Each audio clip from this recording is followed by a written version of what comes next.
today.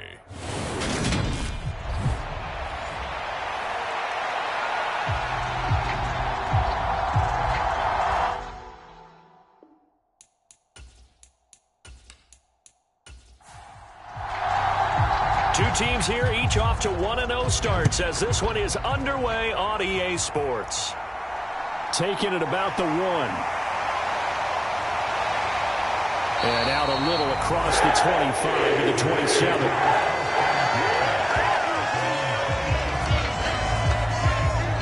So now here comes the Jet offense as they get ready to take over.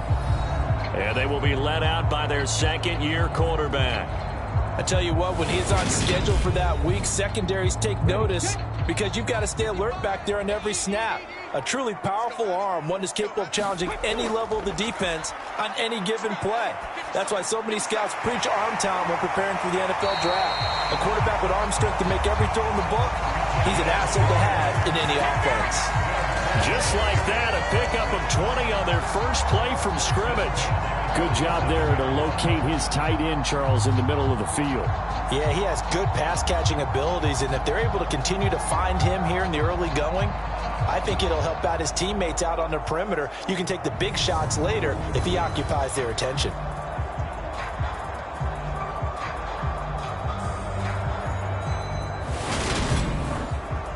A big hitter to start the drive has him up near midfield here for 1st and 10. Back to throw. Ross. Taking in left side, it's Wilson. And he'll be brought down on the other side of midfield at the 43. Still a few inches short of a first down as they come up now on 2nd down.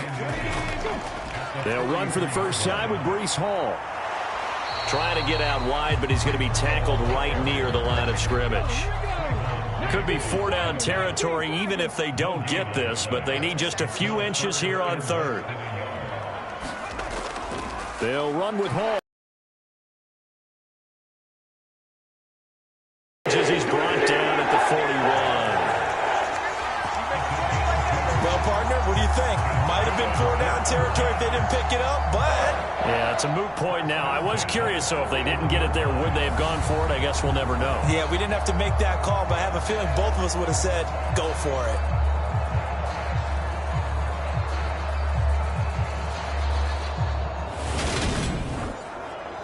Come on. Move it, 19.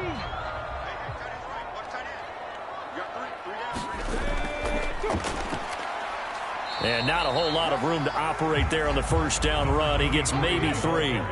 3 yards on that last carry. Here's 2nd and 7. And they'll run on the inside handoff. 2 yards on the carry there, and it's going to lead them to 3rd down. They'll need 5 on this play to move the sticks. Now Ross from the gun on 3rd down. And he'll just get rid of it.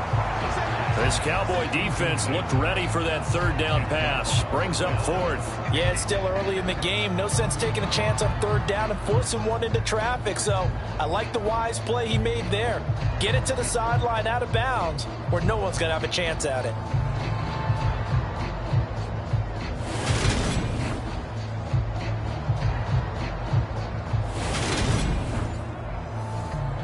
Now the Jets will call on the field goal unit here. From the right hash, this from 53. And his kick is right there. It's good. And the Jets hit the board first. It's 3-0.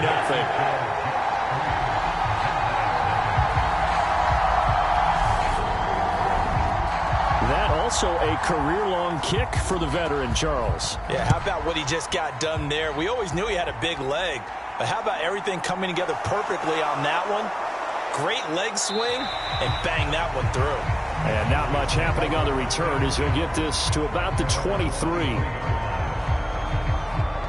So here now the Cowboy offense onto the field to get their first crack at it. And a glance here at their quarterback standing 6'3".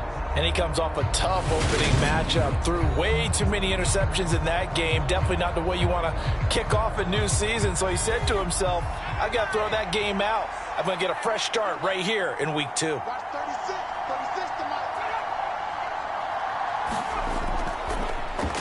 They'll start this drive out on the ground. And not much there. Maybe a yard up to the 24. These are his numbers from last week's contest. 18 carries, 90 yards. That's a good start to the season. They got the win, and they were able to establish a good running game. Nothing that just blew people away, but a nice solid base to get things started. And they expect that to get tuned up and get better as the season moves on. And able to stay on his feet past the 30 to about the 33-yard line.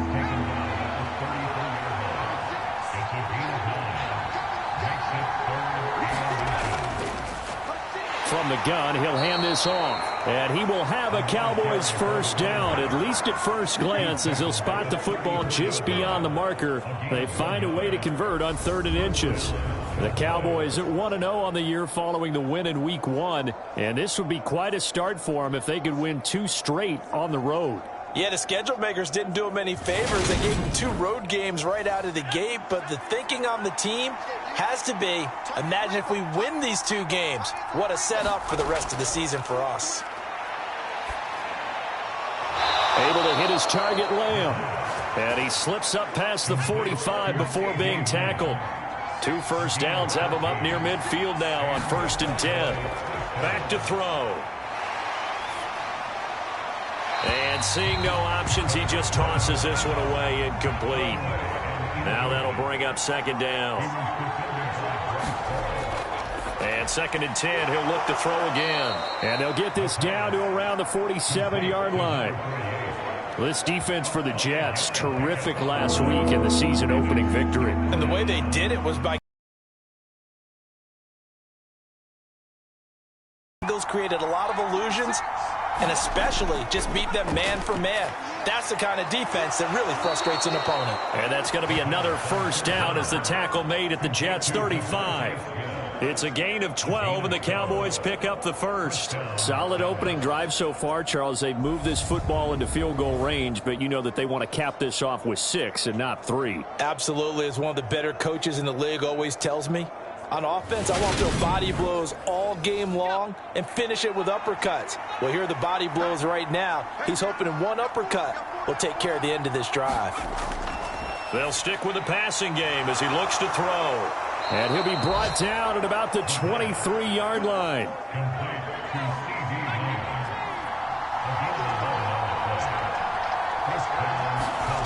Back to throw again. Complete. Smith has it.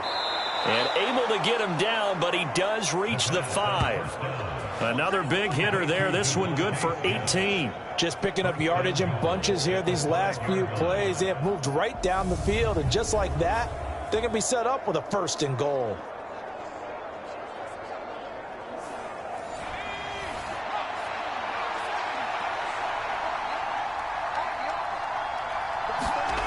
They'll look to throw again.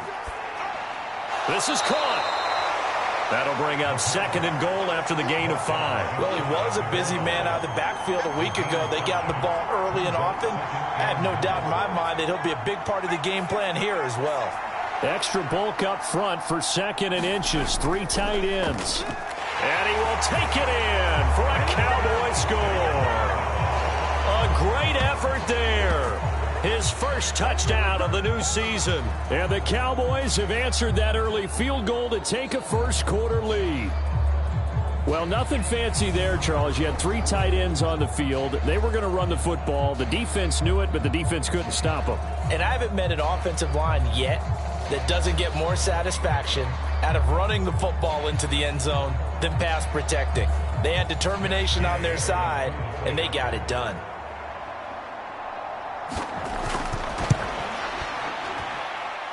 Extra point by Gay is up and good. And that makes it a 7-3 lead.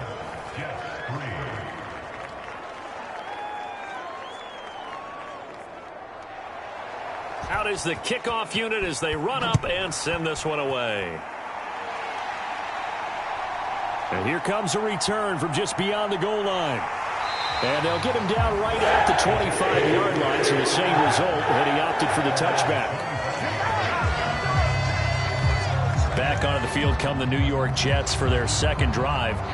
Last time out, you remember their drive stalled, but thanks to their kicker, booted a long field goal to at least get them 3. Now here they'll try to do better and find the end zone. And in our experience, how much fun is it for coaches to know that they've got a kicker who can nail it from long distance?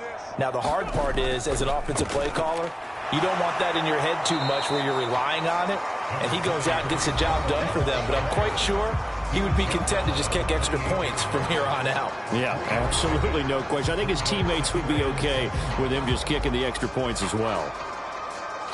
But taking a look at Hall's numbers from a week ago, 24 carries, 120 yards even. So coming off the opener where they established the run and established it well, their goal is to make sure that the trend continues and to serve notice to the rest of the league that they might be a run-first team. Call it a gain of 5 there on the run, but they'll remain a yard or 2 short here with third down coming up. They'll come to the line needing only 2 yards to gain the first here. Ross now on 3rd and 2. And it's hauled in by Austin Hooper. And he is going to have a Jets first down as they're able to get the third down conversion. Got to say, I was a little surprised to see him, Charles, come out in the shotgun on 3rd and less than a yard. Yeah, but the way the NFL is nowadays, we hardly ever see anyone really run for it on short yardage. So they're going to throw the football more times than not. That's a nice, easy rhythm throw right there, and they pick up the first down.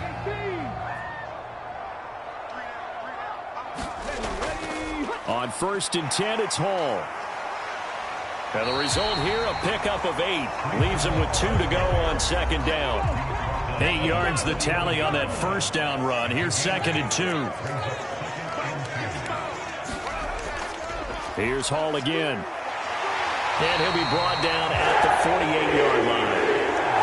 So from Cowboy territory now, here's 1st and 10 at the 48-yard line. Operating from the gun, Ross going to look deep for Wilson. And a high throw there as this is knocked away down to the ground and incomplete. After the incomplete pass, here now is 2nd and 10. To throw again, Ross. A fight for it, and this is caught. It's caught indeed. That one good for 37 yards. One of the good things about throwing it in his direction, he usually has the size advantage on those 2-man catches. And what I like about his game is that he carries himself at his full height. He understands it's an advantage and uses it at every opportunity. So how about this for field position after the big play? Inside the 15 now as they come up on 1st and 10. Back to the ground with Hall.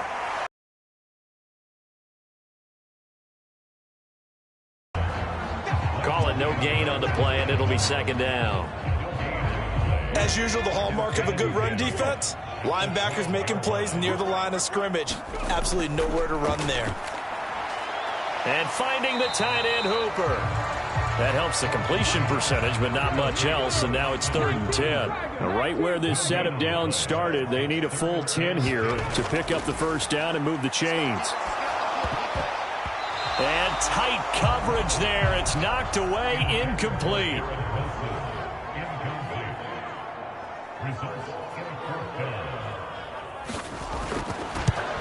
And his kick here is good. And they'll get it back within a point at 7-6.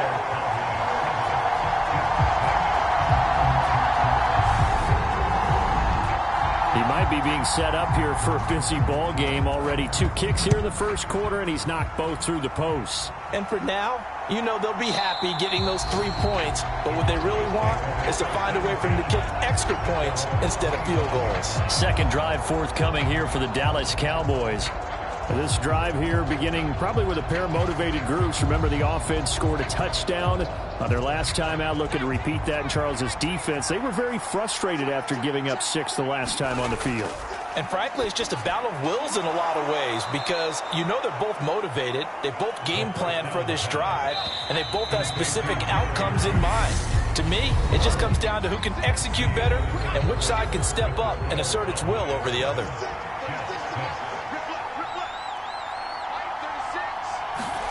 Second and 1. Left side to Lamb. 3rd catch of this first half for him, and this one is a first down.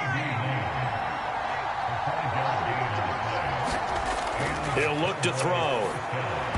And that is incomplete. Oh, the coverage a little too good there, and it's second down.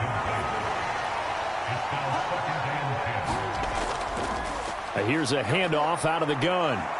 And he'll be taken down, but not before he gets into enemy territory. 13 yards and a first down, Cowboys. We use the word relentless a lot with guys who are aggressive on the field. In this case, it really fits, doesn't it? How about his ability to break tackles and his feet never stop moving?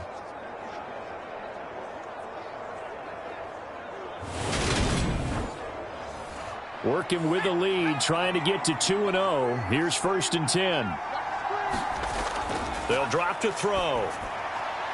But it's caught on the right side at Smith. And they're going to get this down near the 35-yard line.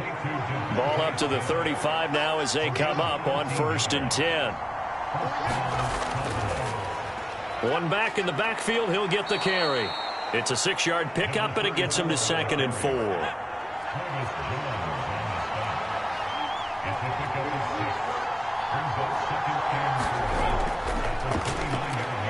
Keep leaning on the running game. Back to the ground. And he'll be brought down at about the 25 after a pickup of 4. This will be the 8th play of the drive, and it's 3rd and inches. From the gun, they'll try to run it. And he will have a first down at about the 21-yard line. They're able to convert with a gain of 4. Brandon, what were they thinking on defense there? They looked like they were playing for the pass. That was 3rd and short. Yeah, it was an easy pickup because they handed it to him. That was way too easy. Just looked like absolute confusion defensively. Not sure why they were in that set. Yeah, I'd say you ought to have a few men in the box there.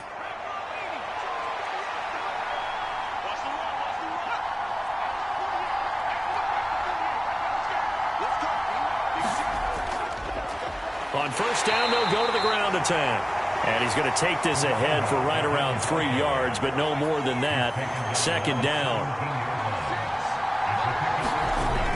Now they'll switch it up here and look to throw. Wide open receiver complete. And the Cowboys are going to be set up with a 1st and goal here as the tackle made at the 9.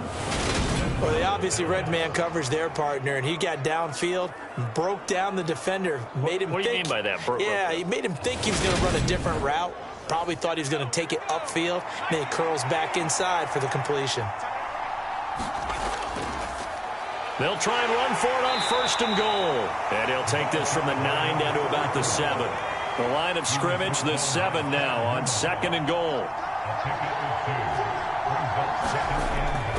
They'll look to throw. And this ball is caught by Lamb. Touchdown, Dallas. A 7-yard touchdown grab as his guys are able to extend their lead. And all about timing there on that short slant, Charles. Exactly right. That was timed up so well. The route, the throw, touchdown.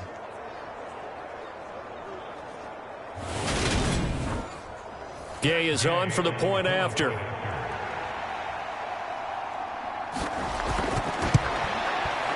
And it's up. It's good. Our score, 14-6. So that drive, 12 plays in length. And it's finished off by the touchdown from CeeDee Lamb.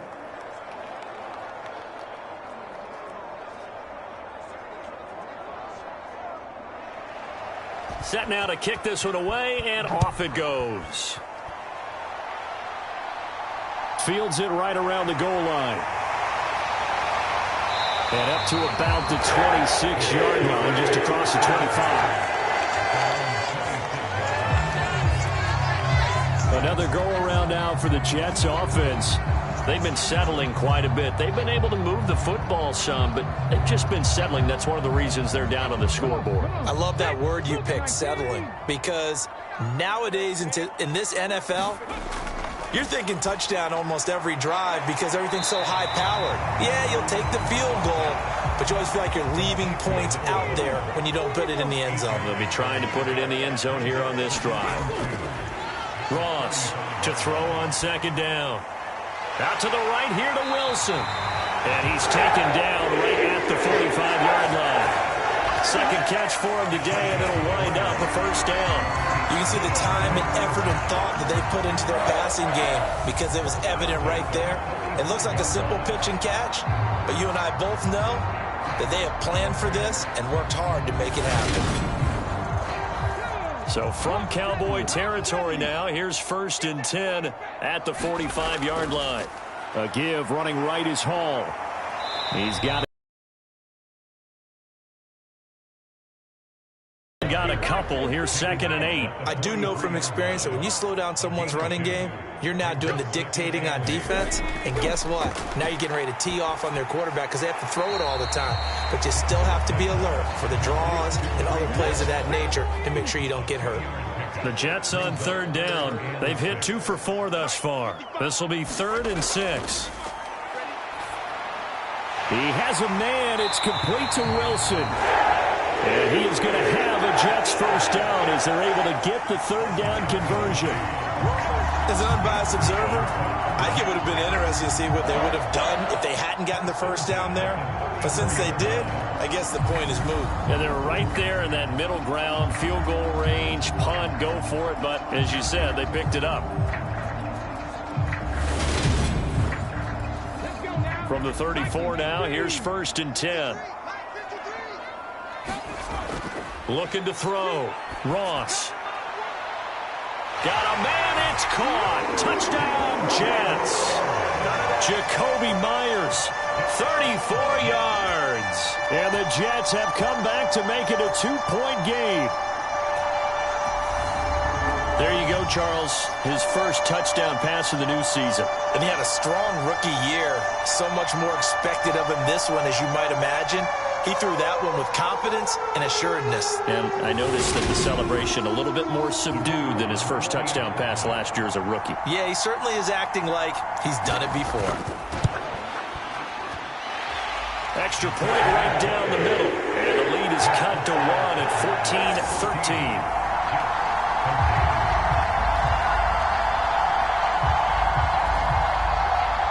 So we're back to a 1-point game now as the kickoff comes.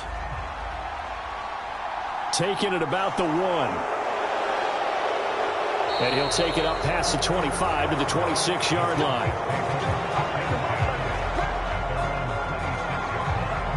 A look at the running back, the man out of the backfield as he gears up to go again. We're in the 2nd quarter. They've got the lead. The lead, though, not so much because of the ground game, because of their air attack, Charles. So what they're seeing so far is the possibility of things loosening up later in the ground game. Through the air first, maybe they have to start respecting that even more as the game goes on, and then there will be running lanes to find later. Yeah, try to get him more involved here on this drive, maybe.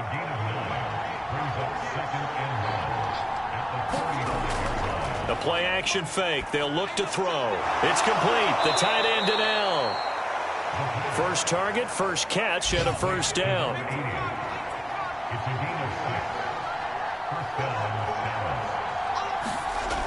They'll look to throw.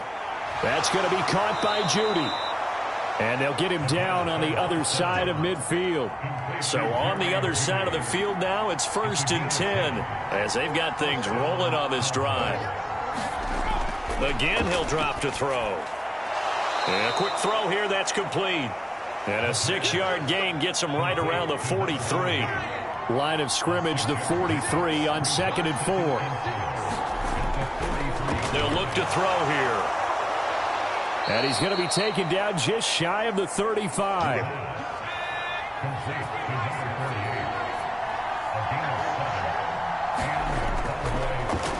On first down, they'll go to the ground attack. And just no chance of turning the corner. He can only get back to the line of scrimmage. 2nd and 10 coming up. A reminder coming up at halftime, we'll head to Orlando. Standing by there, Jonathan Coachman. He'll have stats and scores from around the NFL in his 2nd week of the regular season. Finds his man, it's John Mechie. He's got his first catch here before halftime, and it goes for a first down. They're going to look to throw. Over the middle, complete to Judy. And they're going to get this down inside the 15. Here's a 1st and 10 at the 14-yard line. Inside the red zone here. They'll look to throw. Quick hitter here. It's complete. And he is out of bounds, getting it down to the 10. They'll give him 4 yards there, and that'll make it second down.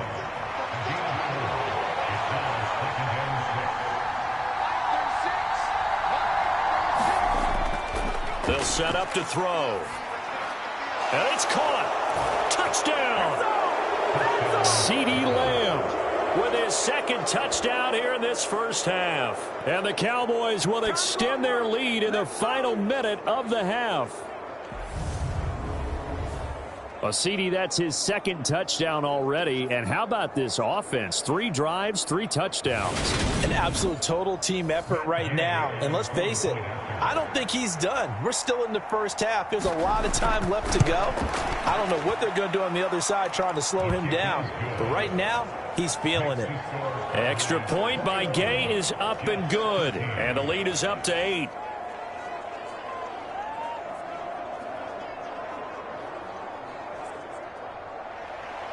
The kick team out there for the Cowboys as they run up to send this one away. From a couple yards deep, he'll bring it out of the end zone. And ultimately, he stopped right where he would have been if he had simply gone down to a knee at the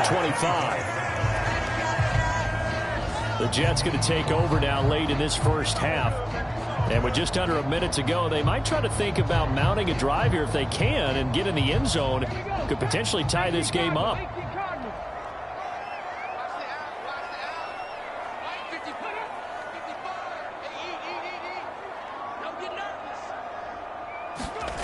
To throw is Ross. Throwing to start the drive. He's got Hooper on the short connection. And he's able to get this one up to his 30 before he's out of bounds.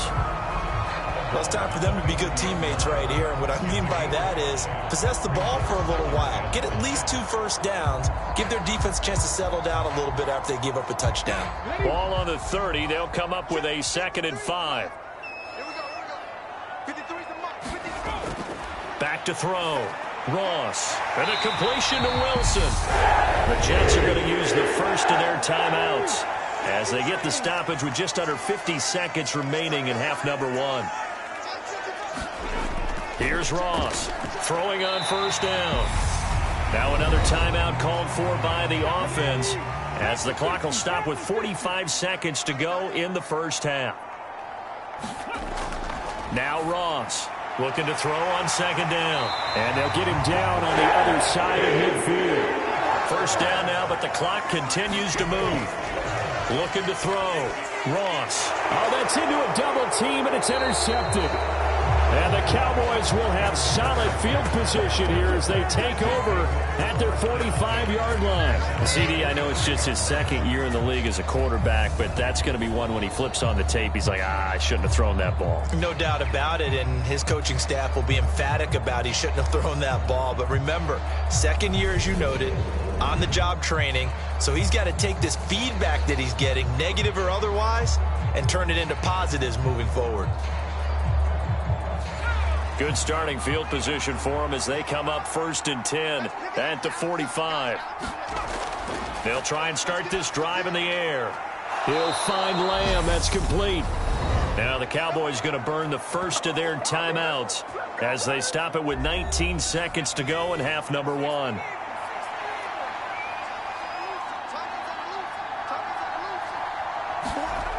They'll look to throw now on first down. And a dangerous throw there, incomplete. He threw that into coverage. It was nearly intercepted.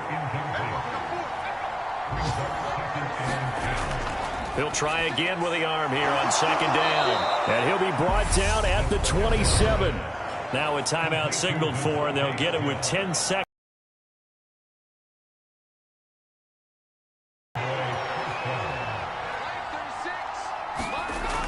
Back to throw now on first down. Throwing for his running back, and he's got him complete. And he'll be out of bounds as he gets this down to about the 21 or 22. The result, only 4 yards there on the play. And that's going to bring up second down. And we see another pitch and catch there to the running back. This position just continues to evolve. They've become just as critical to the passing attack as a lot of receivers, tight ends, because their ability to make people miss in the open field can really generate big plays for an offense. And now we'll get a late timeout as it comes in the waning moments of quarter number 2. So 3 seconds here remain in the half. On is the field goal unit to see about getting 3 points. Gay's kick is good, and that will do it for this first half. So we have reached halftime here with the visiting Cowboys out on top. As we'll send you down the coast now to Orlando, that's where we find Jonathan Coachman, ready with our EA Sports halftime report. Coach. Okay, Brandon, we'll get you back to you and Charles in a bit, but first it's time for a trip around the NFL following an eventful opening weekend. Let's see what's happening in Week 2. We'll get started over at the Caesars Superdome in New Orleans. And as they come towards halftime, it's the Eagles who have the lead in that one. The Eagles looking to sew that one up, and they look to be in pretty good shape. From there, we move to H-Town to check on the Texans at home at NRG Stadium. And at the half, they have the lead over the visiting Titans. Patrick Mahomes looking good. 2 touchdown passes. Lastly, let's head up to the Twin Cities to check in on the Vikings at home in Minneapolis. And they have the lead in that one over the visiting Packers. Wan'Dale Robinson. 2 touchdown catches on the afternoon. Meanwhile, in our game, it's been a back-and-forth first half. Who can put it together in the second half? For the answer, we turn it back over to our broadcast team of Brandon Godden and Charles Davis.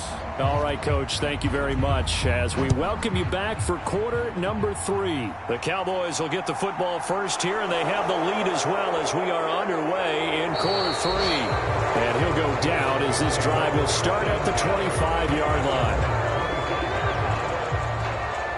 So here are the Cowboys to take over. They were victorious a week ago over Philadelphia. They lead here as well as they start out 1st and 10.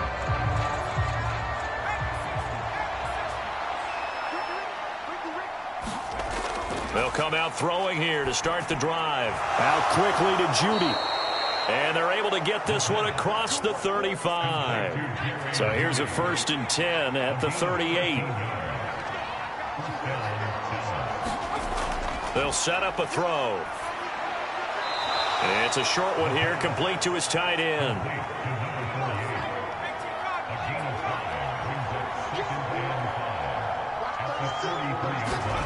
Second and 5.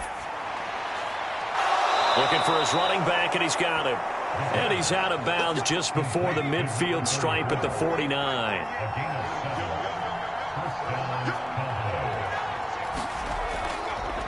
On first down, they'll go to the ground attack. And just 1 yard here from the 49 to the 50. The run only got a yard. Here's 2nd and 9.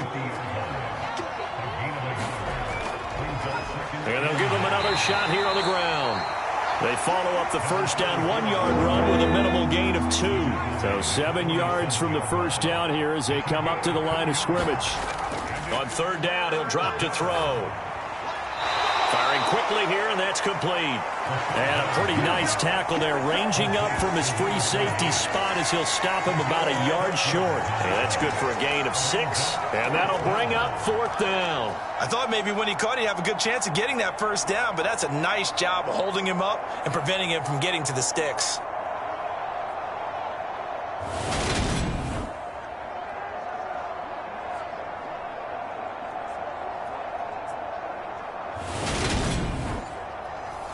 So coming on now is the field goal unit. They're going to try for 3, and he'll need all the leg he's got here.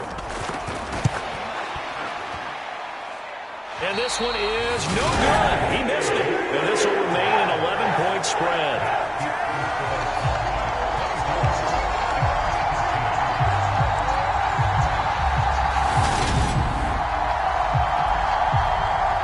So here's the Jets offense now as they get ready for their first possession of the second half. And this is a commentary on today's kickers and just how good they are that a coach would think about running his guy out there to try a 59-yarder. Here it backfires on him, but as a kicker, you have to appreciate the confidence that they showed in you. And just 1 yard here from the 49 to the 50. Here's 2nd and 9, just a yard on that last run. From the midfield stripe, they'll look to throw. He's got Hooper on the short connection. Yeah, that one was covered pretty well because they were trying to leak the tight end out into the flat. I think they were hoping he could catch it, turn upfield, and pick up the first down.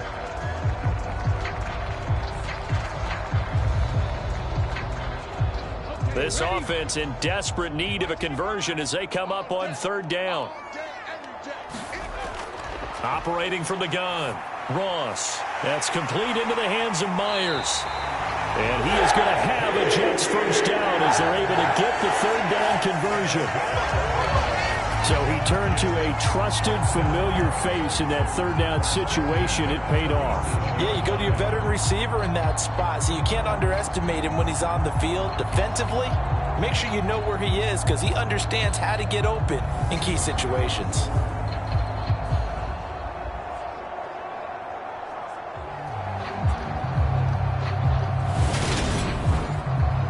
Work to do here to avoid falling to 1-1, but this is 1st and 10 right now. Back to throw. Ross over the middle and complete to Wilson. And he'll be marked down at about the 26-yard line.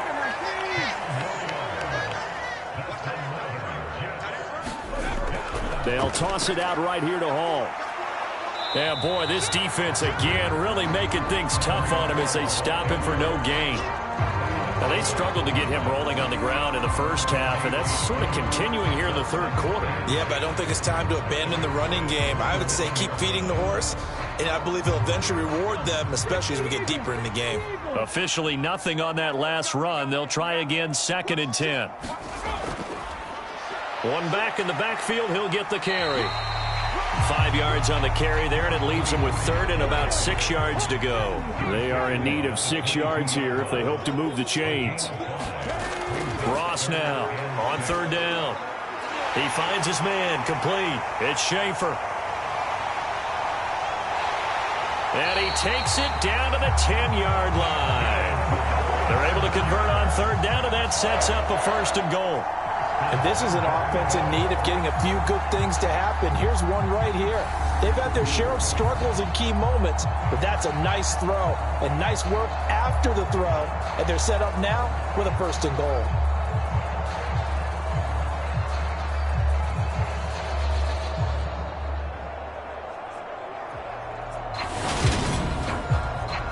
First and goal, and they got to be thinking a chance to get right back into this football game. They'll run with Hall.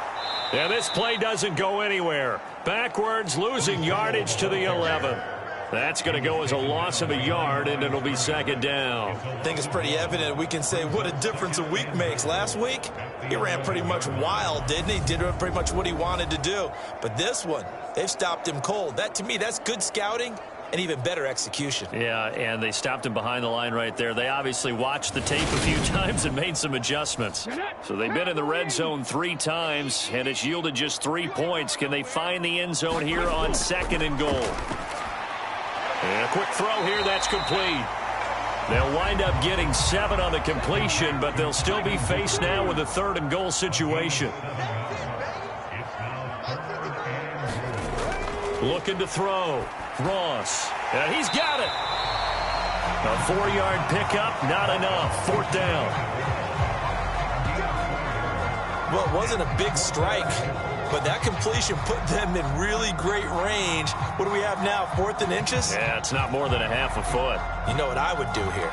You would always go for it. I'm one of those guys.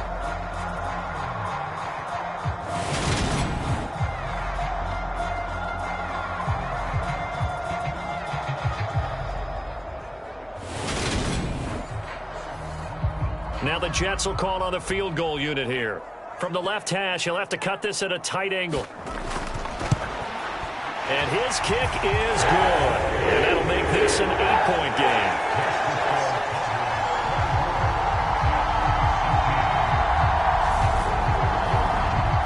So 3 points, maybe not a grand prize at this stage, but it does get them back within 1 score. It certainly does, because now they stay within shouting distance. So that means everyone on your sideline stays engaged in this game. They know they still have a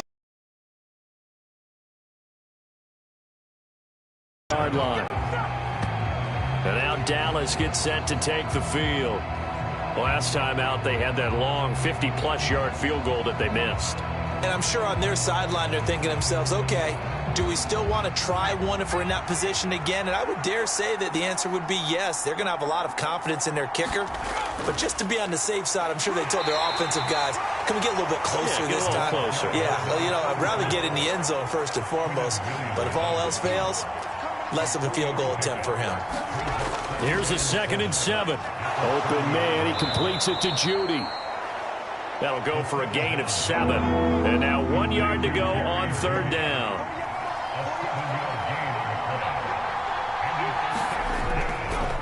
Hands it off out of the gun. And he'll be taken down, but not before he works it past the 50. 63 yards rushing for him in the ball game now on 14 carries.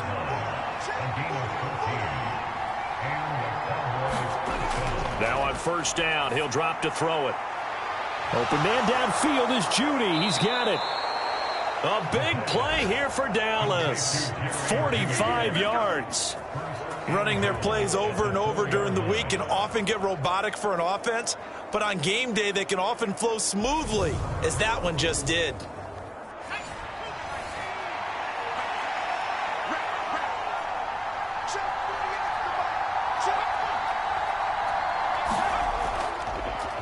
They'll try and run for it on 1st and goal. And he gets halfway there from the 4 to the 2 on a gain of 2.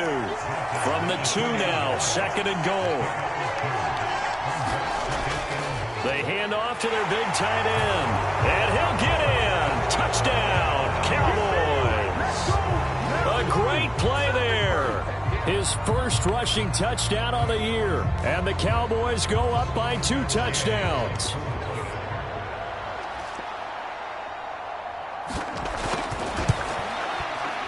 Extra point by Gay is up and good. And the lead is up to 15 now. That time a 6-play drive. And it's culminated by a 2-yard touchdown run. The kick team out there for the Cowboys as they run up to send this one away. No run back here, down to a knee, and this drive will start at the 25. The New York set to take the field. And tough to win games if you're going field goal, field goal, field goal here. They got field goal last time. Now they'll be looking for a touchdown. They're looking for the big chunk now because, as you noted, the field goal way of doing it makes it that much harder and puts more pressure on every possession for you now. Go ahead and get 6 and feel a lot more comfortable about the position they're in. Bigger chunks. We'll see if they can get the score.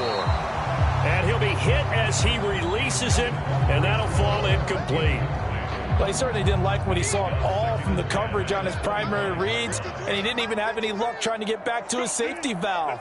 Give defensive credit. Coverage was in lockdown mode everywhere. Now he'll look to throw here on 2nd and 10. And he's upended at the 33 following a good pickup of 8. This offense in desperate need of a conversion as they come up on 3rd down. Back to throw. Ross over the middle here to Wilson. And he is going to have a Jets first down as they get 5 there on 3rd and 2. I like the fact that they didn't overcomplicate things on that call. 3rd and 2. Just run the quick little hitch, which they did. Ball's out of quarterback's hands. And yes, indeed, they pick up the first down. Out of the gun, they run it with Hall. And he is going to be stopped cold behind the line of scrimmage. 2 yards the loss, 2nd and 12. And as they come to the line, they will not be able to get off another play as time has run out on this 3rd quarter. Ross to throw on 2nd down. Will return with more. And he can't find anywhere to go with it. And he goes down. He'll wind up losing a full 9 yards here on the sack. Now it's 3rd down. That's their first time getting to the quarterback, sack number 1. And, you know, they had 5 last week, I'm remembering. And you have to find a way to slow down the pass rush, not necessarily with just protecting your quarterback, but you show them a lot of different looks. And they did that in the first half, you know, different angles, different things to slow down the speed. They got to him here in the second half. Now they've got to come up with a counter to that and maybe do something different. Now on 3rd and long, they'll look to throw.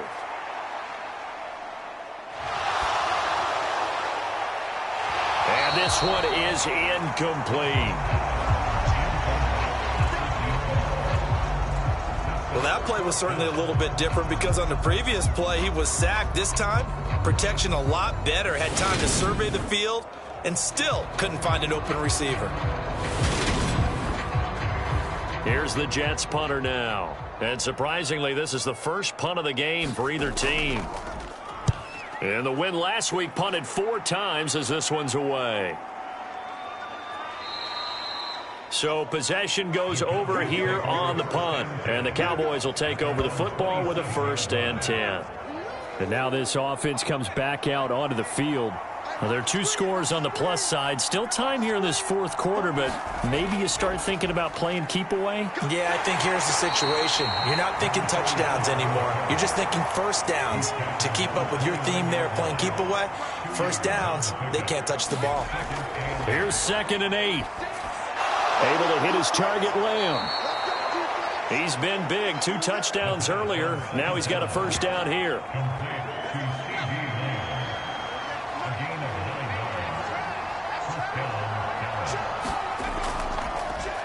One back in the backfield. He'll get the carry. And he'll muscle his way up to the 43 for a pickup of right around 5. The 1st down run got 5. Here's 2nd and 5. Looking to throw. And this one incomplete. Too much contact to hold on to that one, and it's 3rd down.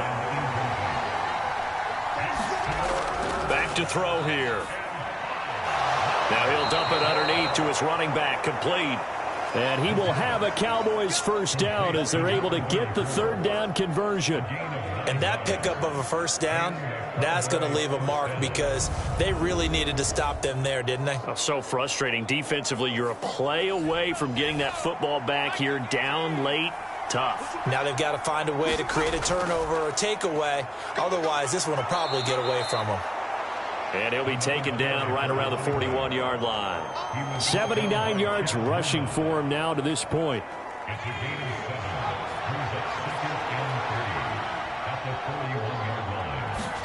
2nd and 3. And he's got his favorite target yet again. It's complete. And that's going to be another 1st down as the tackle made at the Jets' 31-yard line.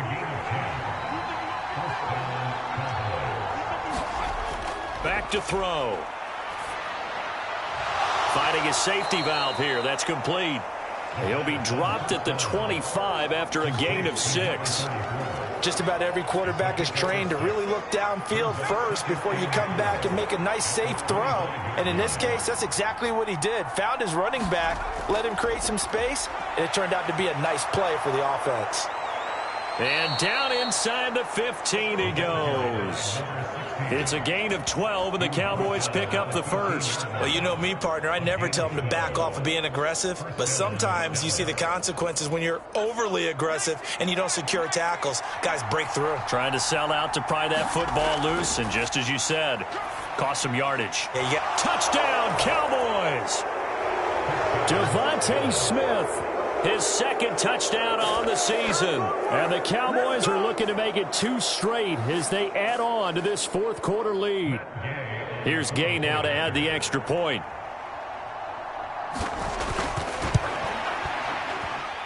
And he's been a busy man, 5 for 5 now as he knocks another one through to extend the lead. So that one a pretty time-consuming 10-play drive. And it was finished off by a touchdown from Devontae Smith. The kick team out there for the Cowboys as they run up to send this one away. From a yard or 2 deep, here comes a return. And the tackle going to be made right there at the 25-yard line.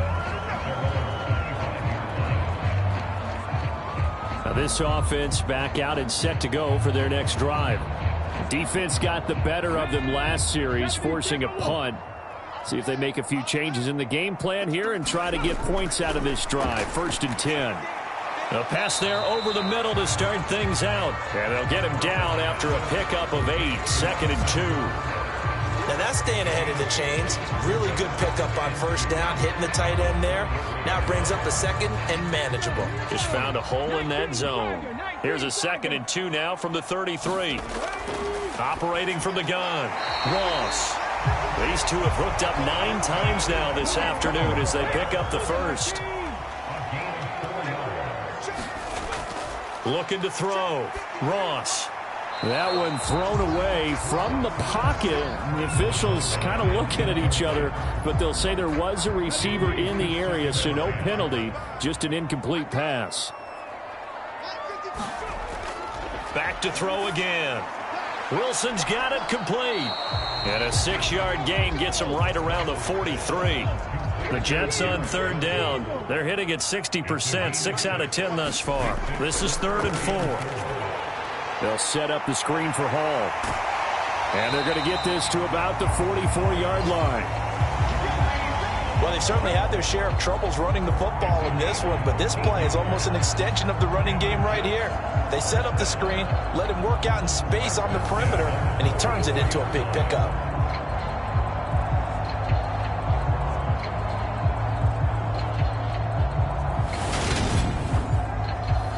So from Cowboy territory now, here's 1st and 10 at the 44-yard line.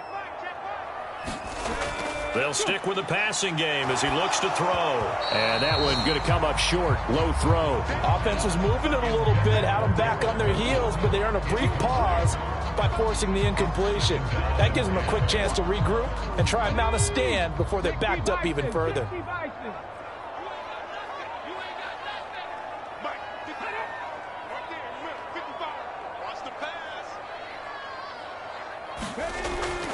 They'll look to throw again. Very quick throw. He's got Myers. And he's going to have another first down here as the tackles.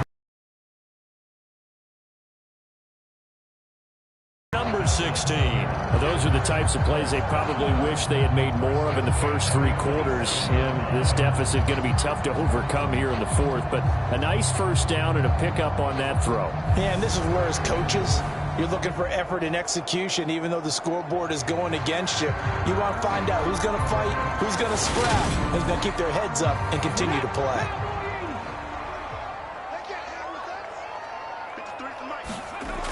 To throw is Ross on 1st and 10. And finding the tight end Hooper. A minimal gain there on the 8th play of the drive. Got to give credit where it's due. Really nice defense on that play. The pitch and catch was successful, but not any run after it. Here's Ross looking to throw on 2nd down. Looking left side, and it's complete. They'll head out of bounds inside the 10. Mark him down at the 9. Mark that as a gain of 16 to set him up 1st and goal. Well, I can put my defensive cap on right now, and I know they're saying don't give up any big plays now. They've controlled this game throughout, and all they want to do is see it through to the end. I think they let their guard down a little bit with that last completion. Sometimes when you're trying not to give up bigger plays, you don't react as fast as you should on other throws.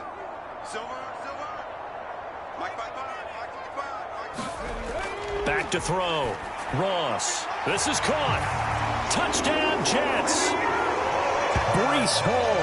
A 9-yard touchdown grab. And the Jets have got it back to a 2-score game here in the 4th. So a little bit of a letdown there defensively. I mean, look, you're still 2 scores to the good, CD, but things may be a little more uncomfortable than they had hoped. Yeah, if you kept them out of the end zone there, this game's over. Lock the door on them. Instead, it's still open a little bit, and they've got a puncher's chance. They'll try and throw for it. And they're going to get the 2-point conversion, caught in the end zone, and that cuts the lead a bit further. And, of course, on the 2-point try, had the option to run or pass. They pass it there, and it works. Felt pretty straightforward, didn't it? An open receiver, ball's put on him, 2 points for them.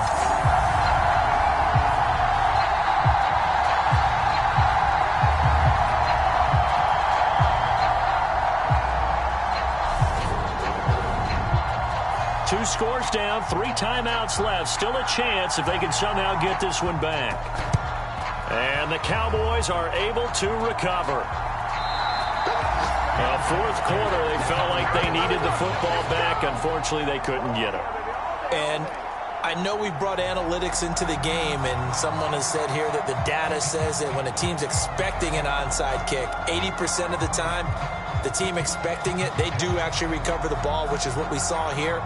I just wonder if that number is much more of a anecdotal type of a number. Kind of like when the coaches tell us, well, when you score on special teams, 93% of the time you win the game. I'm still waiting to see that number is empirical. They'll try and run some clock here as they keep it on the ground. And not a whole lot of room to operate there on the first down run. He gets maybe 3. The last run got 3. Now here's 2nd and 7. He'll look to throw. This is Smith with a grab. And all the way inside the 15 before they drop him. That one good for 26 and a first down. This is something you got to be wary of defensively. I mean, just because they're in the mode of trying to burn some clock doesn't mean they won't pass it, and they got good yardage out of that one. Yeah, and really, when you're looking at it, now they've got a fresh set of downs. Look for 2nd down. If they want to take another shot and try and loosen things up, that'd be the time to do it. Well, this offense really looking polished these first couple of weeks. Here's 1st and 10. He'll drop to throw. The quick throw knocked away. It's incomplete. An incomplete pass on first down. That leads to a 2nd and 10. He'll look to throw. Quick hitter here. It's complete. 9 yards, not quite enough, and they'll be left now with 3rd and 1. So they just need 1 yard here to pick up the first down.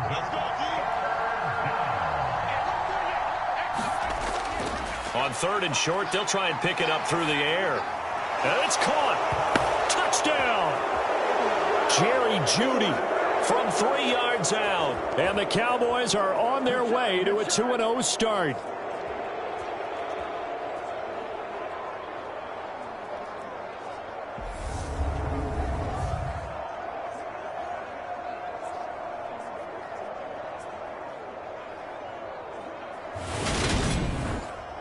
Gay is on for the point after.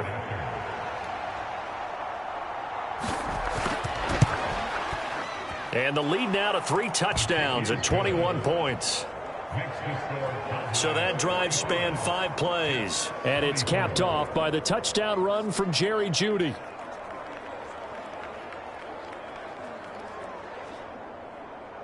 The kickoff unit is out on the field, and they will send this one away.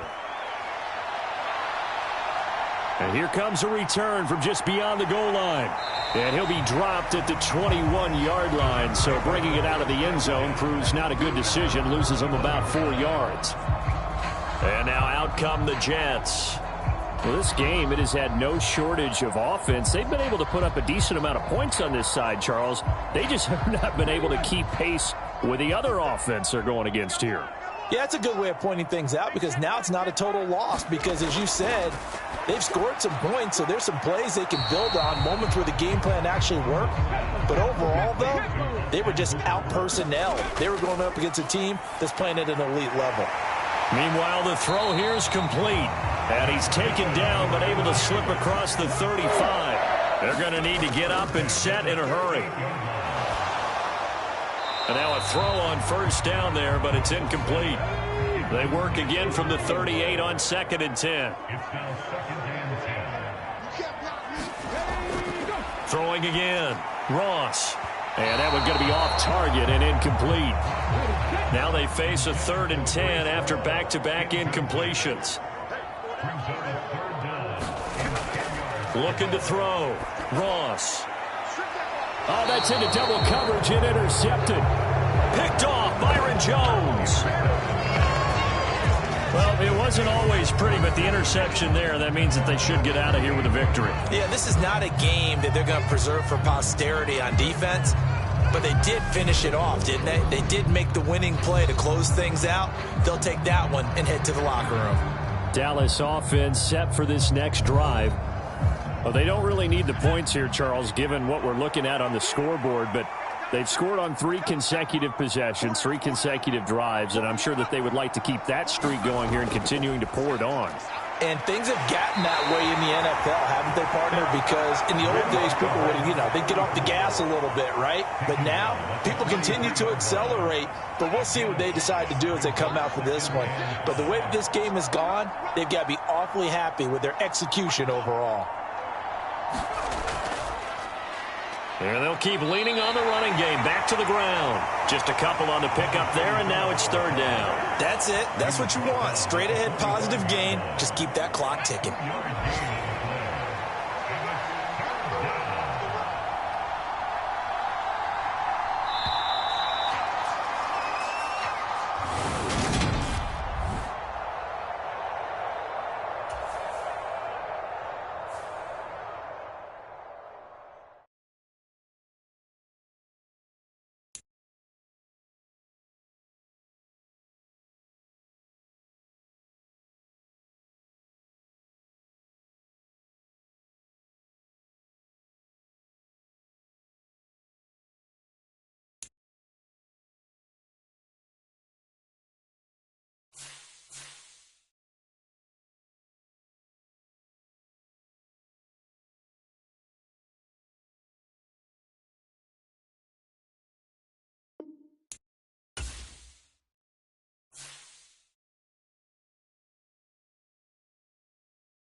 today.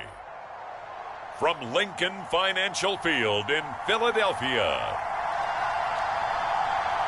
it's Week 15 of the NFL on EA Sports.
Here's the punter, Rigoberto Sanchez, on to get us started. And off we go from Lincoln Financial Field.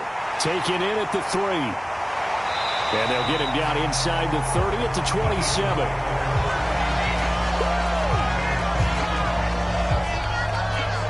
So now here comes the Eagles offense as they get ready to take over. They'll be led out by a first-round pick back in 2021 from Ohio State. It's Justin Fields. You enjoyed watching that game tape, didn't you? Yeah, Last week's game. It was good. 4 touchdowns, 1 pick. Now, you were a little upset about the pick. I didn't know if you would play him this week or not if you were the head coach. Hey, they got the win. They got the win, so you're going to give him another chance? I'm going to give him another shot. All right. I think the ratio's pretty good. He'll try to eliminate the interception, but he wants to keep that hot streak going, throwing touchdown passes. Only a couple for him there on the game's first play, and it's second down. No surprise to see him running again here. It's something he's done throughout this season. And that run puts him over 500 yards on the ground for the year. He's got to be thinking to himself, if I'm already at 500, what's to stop me from going for 1,000? Got it here at the 29 on 2nd and 8. Miles Sanders, first carry of the game. That one, a first down pickup of 8. The Eagles at 9-4 now on the year. They've been playing their best football of the year. Winners of 4 in a row. And I thought that they played pretty well last week. Their execution, their discipline, their resilience, all on display in that victory.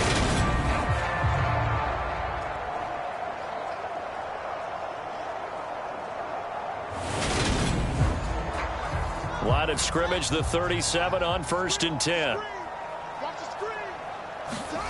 Back to throw, Fields. He'll get this one complete. That's A.J. Brown. So they'll get 8 out of that completion, and it'll be second and a couple. Shotgun snap, and then the give to Sanders. And he'll be brought down just shy of midfield at the 49-yard line. The numbers for Sanders last week, 15 carries, 130 in the yardage department, and a touchdown, 2. 11 touchdowns on the ground this season, and the pride really extends throughout the entire offense. And in this case, I'm focusing on the offensive line. The leverage, the ability to get downfield, make that extra block in order to give him more space to run. They really look forward to him carrying the football because they're going to get him to the end zone.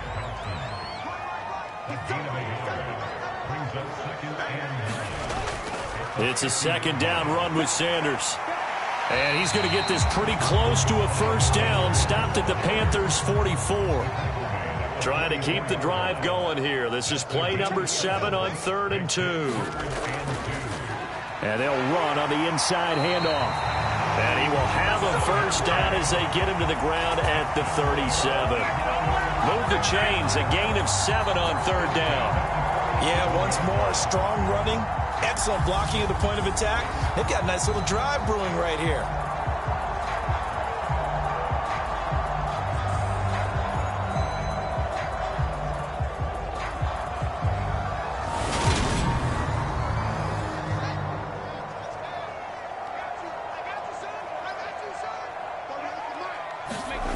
On first down, it's Fields. He's got Dallas Goedert, his tight end, over the middle. And he's going to be taken down at about the 33. Looking to throw again on second down. Fields. He delivers another to Goedert, complete. And he'll be brought down at the 27. We got to like what you're seeing from this offense here on the first drive. A nice, sustained series to begin the game. It will continue after picking up another first there. Would you say the word methodical comes to mind? I love the execution. I love what they're doing on this drive. They're controlling the ball, controlling the game, controlling the clock. So after the incompletion on first, now 2nd and 10. Sanders here as they run out of the gun. And not much of a hole there as he gets it down to about the 24-yard line.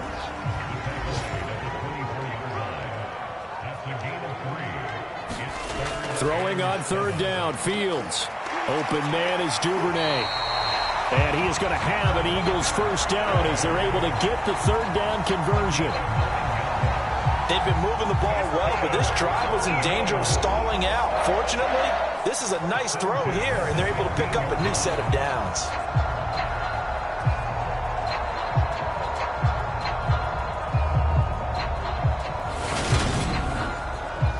Line of scrimmage, the 15. It's 1st and 10.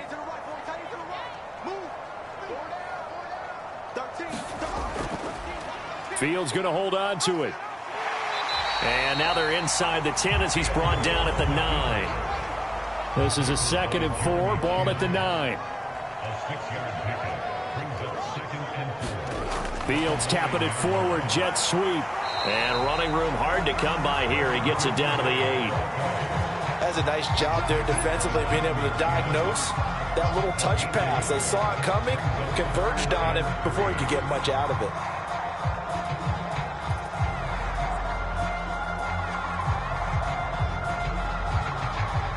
The Panthers turn to their nickel set here as they get ready for 3rd down. Here's Fields.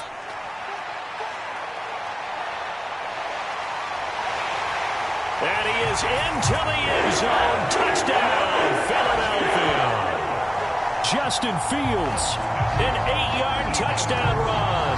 And the Eagles get the upper hand as they're on the board first here this afternoon. Looking sharp on that first drive. These guys, of course, coming off back-to-back victories, and you see that kind of advancing into this game, don't you? You certainly do, and when you have a team that doesn't get too full of itself, even though they've won 2 games in a row, you get the end result that we saw there, that nice opening drive, because they're sharp, they're focused, and they're locked into everything that they're doing. A good hold in these wet conditions. The point after is up and good. And that makes the score 7-0.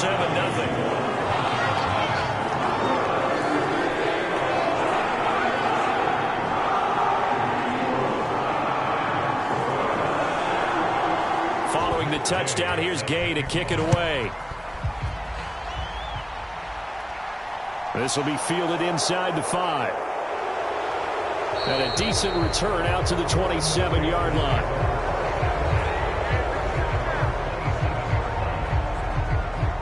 So here are the Panthers now for their opening drive. As we take a peek at Sam Darnold, the former USC Trojan and third pick in the 2018 draft. And what I loved about meeting with him before the game was talking to a guy who takes ownership of his performance. 2 touchdowns, 2 interceptions last week, but all he focused on was the loss, okay? And he did say, if I change my stats a little bit, not necessarily for me to look better, but that'll help my team. Throwing to start the drive, but that one incomplete. So now 2nd and 10 after the incompletion on first down. Now it's Darnold. He'll fight his man, Laviska Shenault. And he'll be out of bounds across the 30-yard line. They get 6. That'll leave them with 3rd and 4. We'll see what kind of mindset they have here offensively after giving up the touchdown on the opening drive. And based on our time with them, prior to this game, I feel like they've got a good mindset going in. In fact, the discussion that we had with the coaching staff was, we may give up some points in this game, so our offense has to be ready each and every time to either equal or try and get us ahead and try and keep us ahead. This is their chance to respond to that first touchdown given up. Out is Rigoberto Sanchez on 4th down to punt this thing. He punted 3 times in the loss last week as he sends this one away. It'll be 37 yards there on the punt, and it will be Eagles football, 1st and 10. And from down in Miami, an update. The Dolphins have jumped out to an early lead in their ball game. That one of the many games we'll be watching around the NFL here these final few weeks of the campaign. Already at the line, this Philly offense set to go. And if you just look at this game, Charles, on paper, they've got the edge, no doubt. They're hanging around the top of the NFC. On the other side, you got a squad that's towards the bottom of the NFC. But when we mentioned that to the coaches, they were having no part of it. Yeah, and I like how you said when we mentioned it. In fact, I mentioned it, and I upset them a little bit, didn't I? Because they wanted no part of that one, and I was reminded, like a 5-year-old, this is the NFL. Any given Sunday, anything can happen. They are guarding against the upset.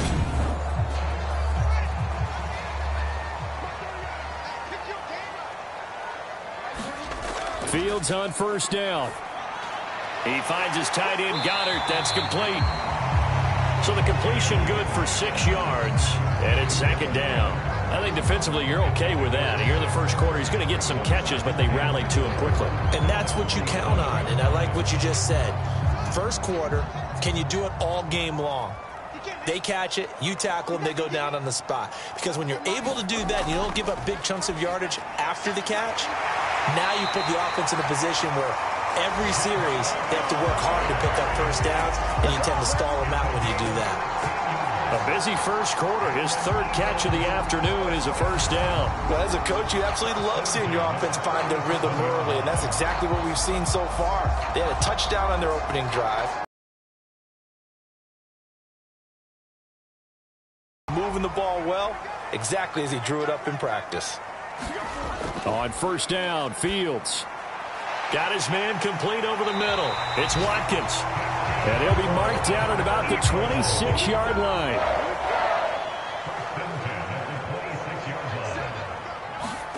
Again, Fields.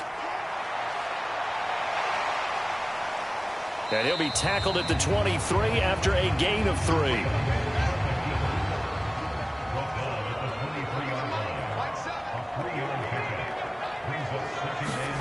Throwing again on 2nd down.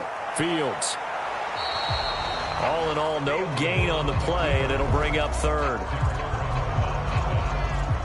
But one of the things we talked about coming into this was we were never going to question the fight that he's going to have for all 4 quarters of a game.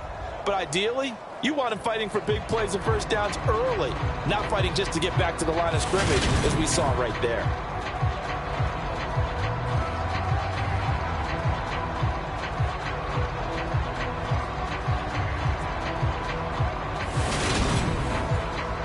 Here's play number 7 on the drive. This is 3rd and 7. Here's Fields. And Fields going to have the first down before sliding to a halt to avoid the contact. So the ball down to the 16 here for 1st and 10.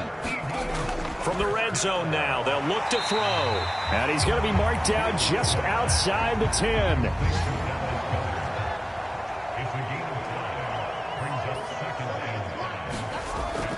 They'll run with Sanders up the middle. And he'll get about 4 there as he takes it from the 10 down to the 6.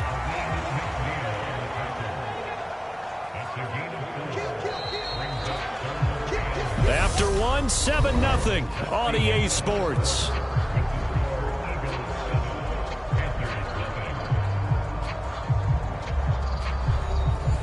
The offense on 3rd down, a perfect 4 for 4 thus far. They're up against a 3rd and 1 situation. Now it's Fields.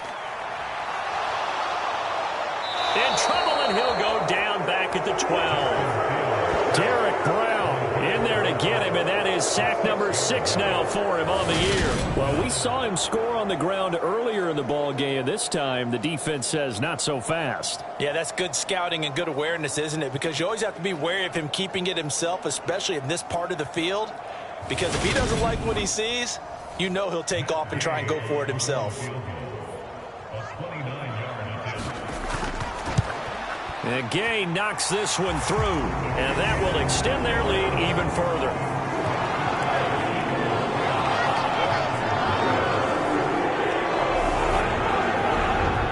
So another scoring drive there, Charles, and an early 2-score lead.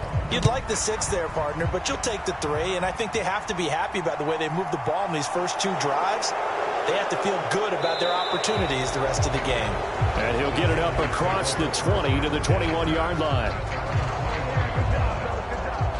The Panthers coming back out onto the field for their 2nd drive. You know, Charles, season winding down, time to maybe look ahead to the offseason. What do you see these guys going after either in the draft or free agency? Well, with the season that they're having, just about every position is up for grabs right now. No one is really safe, but the focal point's always the quarterback position. And he may be auditioning to try and stay with his own current team. I think he's auditioning for the rest of the league to try and find a spot because I think this team is looking for a new quarterback. Quarterbacks love slant routes because the receivers are breaking right into their line of vision, and receivers love them as well because they're getting the ball on the move and able to catch it and try and get upfield and gain additional yardage.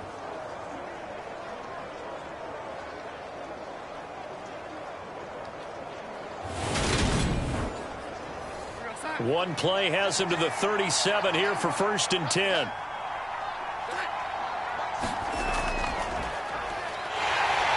Trying to find a lane, but instead he'll get back to the line of scrimmage and no more. So after the run for no gain, here's 2nd and 10. Now Darnold. Looking for Johnson, and it's intercepted. And the Eagles are going to take possession of the football. Boy, he had to fit that into a pretty tight window over the middle. And, Charles, I think they were in zone defensively, weren't they? They certainly were. A nice read on your part. And sometimes the quarterback isn't fooled between zone and man. Sometimes just fooled by the type of zone that he sees. Because oftentimes those linebackers will vacate and run downfield with receivers. In this case, he played a pure zone and was in the wrong spot for the QB. On 1st and 10, it's Sanders. Trey Greenlaw in there on the tackle. Working with 2nd and 5 now.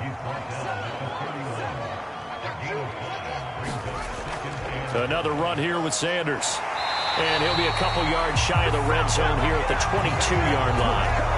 50 yards rushing for him here as he starts to draw closer to a 1,000-yard campaign. Now that's the way to do it. Hand it to someone with vision and good footwork, and add a little bit of power, and you find a way to pick up first downs.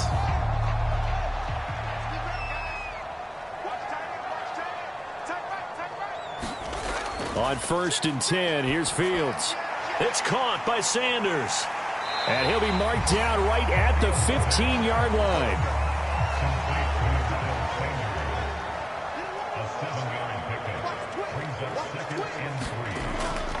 Up the middle they go with Sanders. And now they're inside the 10 as he's brought down at the 9.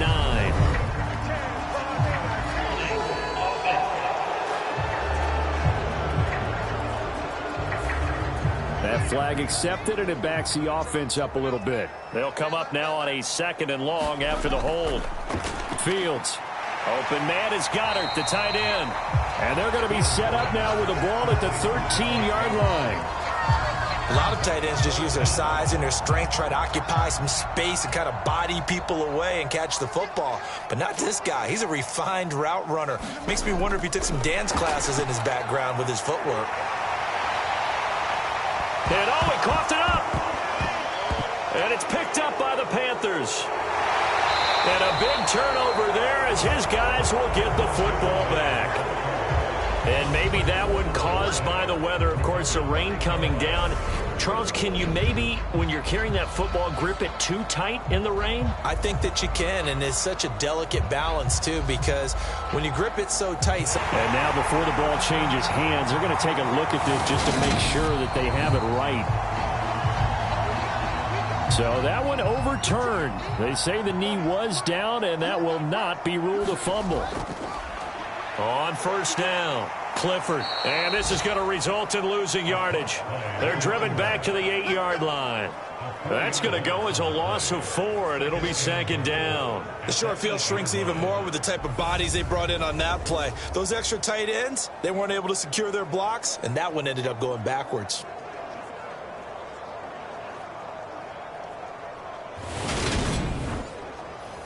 It's 2nd and goal, back to the 8-yard line now. Now Fields. Toward the pylon, caught. Touchdown, Eagles. Quez Watkins with touchdown number 8 on the year. And his guys now an extra point away from taking a 3-score lead. This is similar to baseball where you walk the leadoff hitter and you don't expect him to come around and score. Almost impossible. Anytime a defense has to defend a short field, you usually end up seeing the result we saw, giving up points. Here's Gay now to add the extra point. He's got it, and it's 17-0. So this drive spans 7 plays, and it was capped off by an Eagles touchdown. After the touchdown, it's Gay to kick this one away. From a couple yards deep, he'll bring it out of the end zone. And tackled at the 21-yard line, so a net negative there of 4 yards. Carolina getting set to take the field. And this not an easy situation. You're down early, in the elements, you're on the road. How do you get the mojo back? Well, one thing is to remember that as an offensive player, you have a much better idea of what you're trying to accomplish and where you're trying to go than the defender. So in this case, because you know it, you can make your cuts with a little more decisiveness, maybe a second fake, some double moves, things of that nature, to go ahead and try and put some pressure on the defense. That's pretty much meat and potatoes right there, wasn't it? Just go right at them and let your big horse charge up the middle. Not too fancy there, was it? Nothing fancy at all, challenging that defense, and on that go-around, the offense won the challenge. From the 34 now, here's 1st and 10.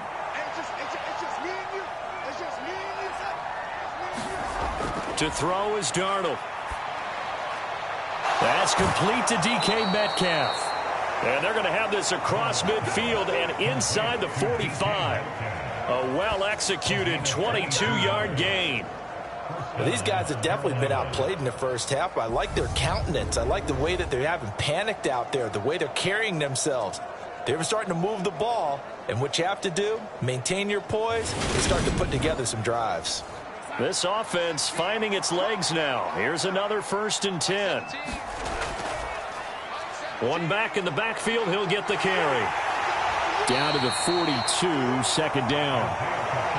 Oh, that's a real nice job there by the defense in front. They just engaged and held their ground. But how about the guy who made the play? We often talk about whether they take a good first step or not. Many times you just don't take any step. Just get your feet moving, get your body going, and then once he made the read, he was able to make the play.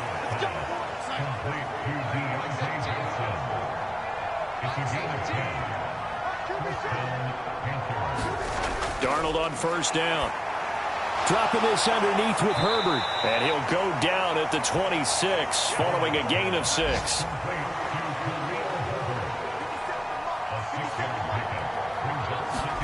To throw again on second down.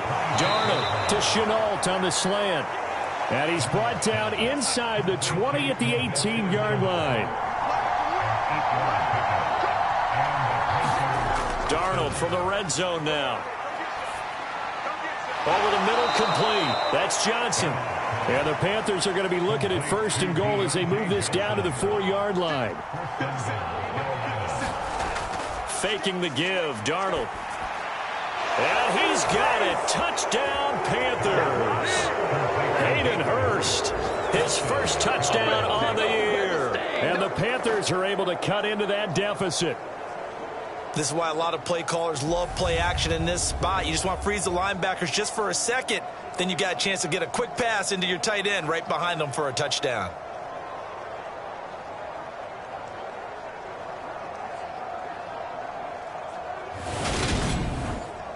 Cairo Santos on to try the extra point.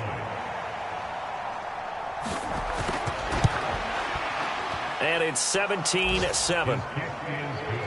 So that drive goes 8 plays. And Carolina scores to cap it off.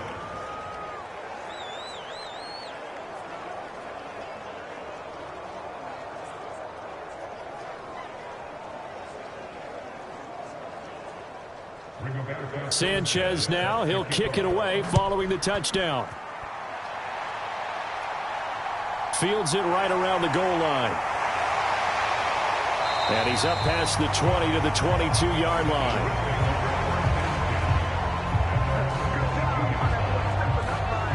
This offense returns to the field, and the former Penn State star Miles Sanders, we get a look at him. And he's closing in on that number that all running backs circled beginning of the year, the number 1,000. Couldn't do it on this drive. And you have to think to yourself that this moment, getting to this spot, it started in the offseason, right? Not just the workouts, right? Not just getting yourself physically prepared to play, but mentally, as well as your team, as well as your unit, head coach, offensive coordinator. We run the football. We give you opportunities. He's taking advantage of it. And when you get this close to the mark, don't you? Because now it becomes predominant, and you wonder about play calling as well. Do you want to call plays to get that out of the way, or are you still calling plays to win the game first? That becomes the burden of the play caller. And he edges forward, but only gets a pair of yards out of it. It's second down.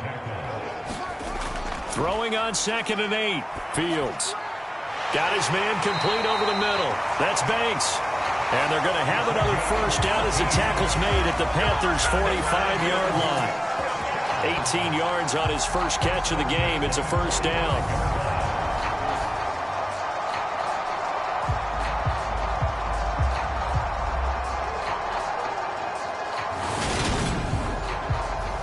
And we've hit the 2-minute mark in this first half of action. A reminder, once we hit halftime, as we do all season, we'll send it down to Jonathan Coachman in Orlando. He'll have all the stats and scores from games in progress around the NFL. The best multitasker in the business, the coach. And they're going to get this down to about the 37. Looking to throw again on second down. Fields. And he can't find a receiver, and he's brought down. Brian Burns in there to get him. It's a loss of 5. So, Charles, no turnovers yet for this offense, but those sacks now, they're starting to pile up. And one thing usually leads to another because they've got to figure out how. Under pressure again, and down he goes again. Derek Brown able to get in there yet again. That's already 3 sacks for him here in this first half of football.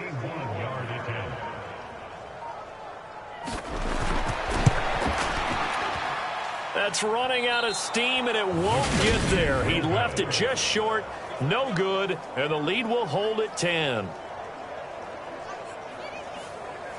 And now 2 problems as I see it. First, you missed the kick, which granted was a long one.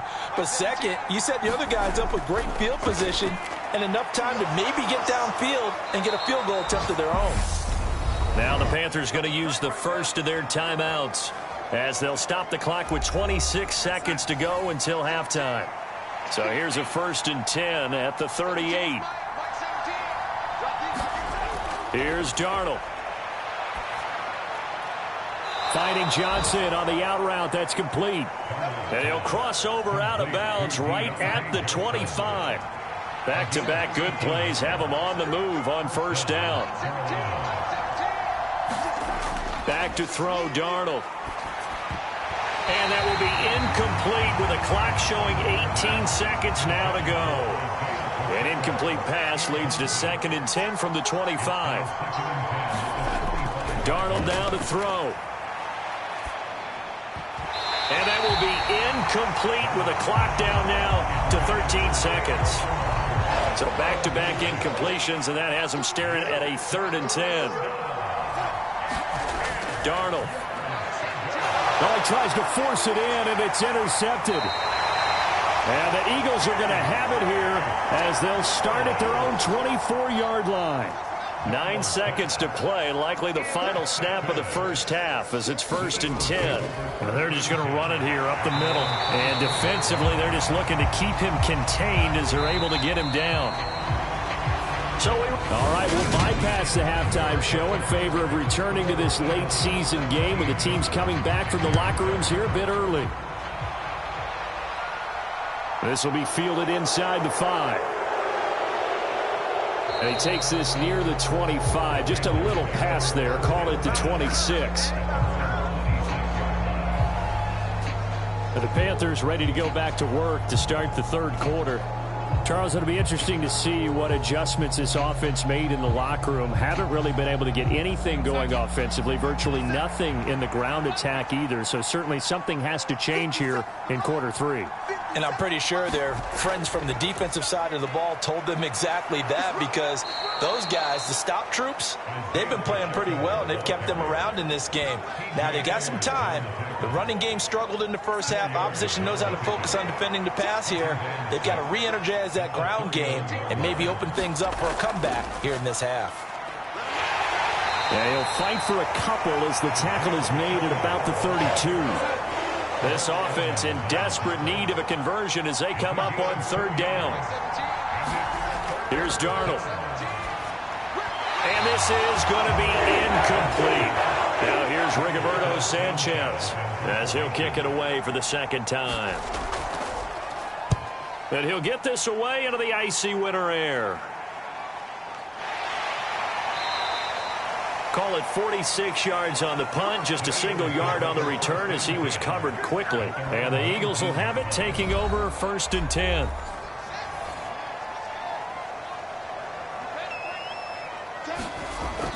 They'll start on the ground here on 1st down. Slipped one tackle, but no more as he's knocked to the deck behind the line of scrimmage. Yikes, a 4-yard loss really sets him back now for 2nd down. And that's what this defense is going to need to do more in the 2nd half. Good pressure that time, forces some indecision in the backfield. He's going to wind up being taken down for a nice loss. Throwing on 2nd and 14. Fields out to the left there and complete to the tight end Goddard. I see an extra defensive back on the field. Little surprise here on 3rd and 1. From the gun, here's Fields. And he's got his man. It's the tight end Goddard. And he is going to have an Eagles 1st down as they're able to get the 3rd down conversion. We often hear the phrase sure-handed tight ends, and he certainly fits into that category. Plus, he's got a quarterback who knows to look his way when they need a big pickup. And on this play, he finds it for the 1st down.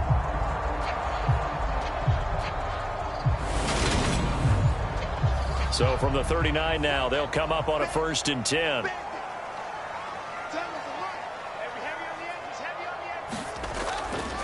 From the gun, he'll hand this off. And he'll be brought down just shy of the 45. After the pickup of 5, here's 2nd and 5. To throw is Fields. And that is knocked away in the middle of the field and incomplete. To give you an idea of how accurate he's been throwing the football, we're in the 2nd half. That's just his 2nd incompletion. Well, if he's that locked in, that means everyone's locked in, because to me it's like throwing a no-hitter in baseball. The pitcher may get the credit, a lot of people making plays behind him in the field.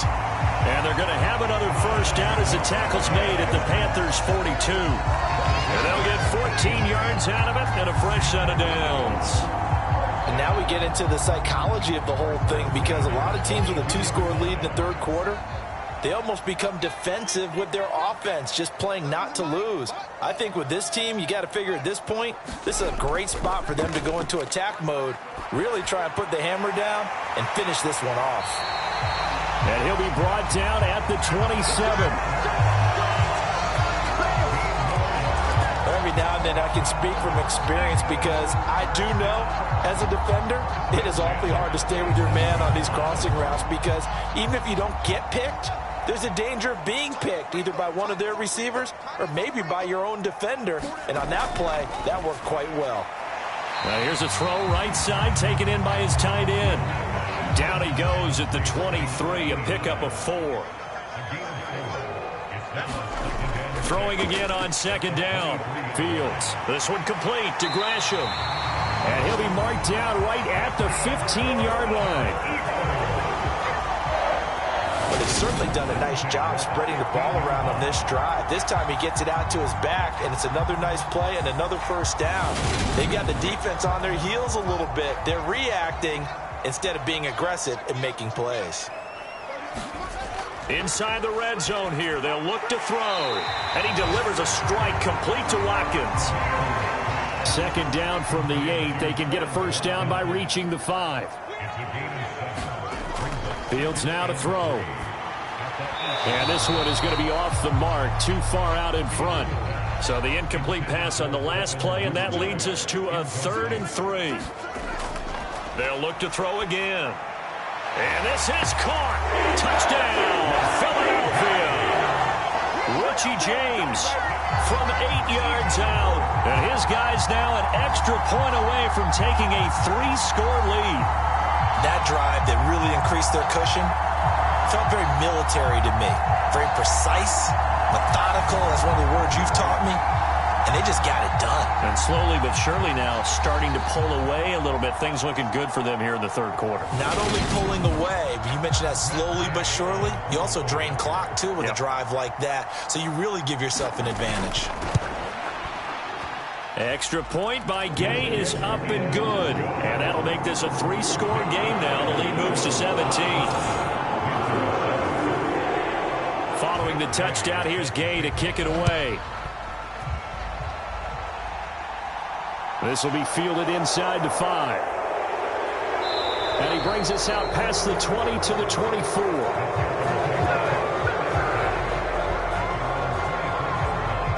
Here's the Carolina offense as they get ready to take over here.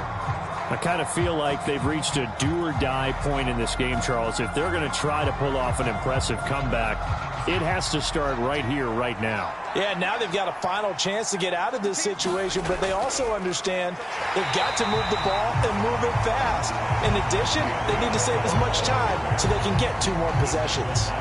Call it a full 3 yards in the wrong direction there. Brings up second down. This defense is just flat getting after it. They have not given up much of anything in the run game. Case in point right there.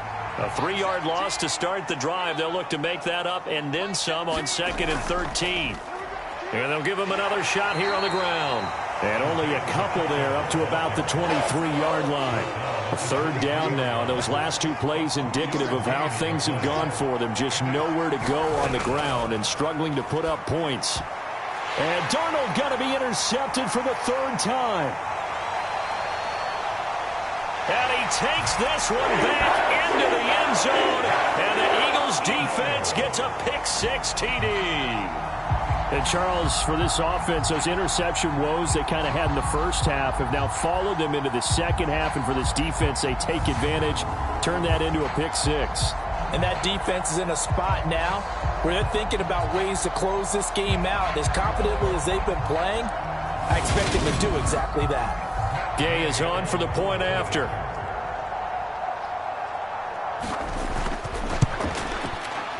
And the lead is now 24. So the defense creating some points, not only getting the interception, but then returning it to the end zone for the pick six. So they'll get another shot on offense following that pick six. And now the kick is away. Taking it about the 1. And he'll get it up past the 20 to about the 22.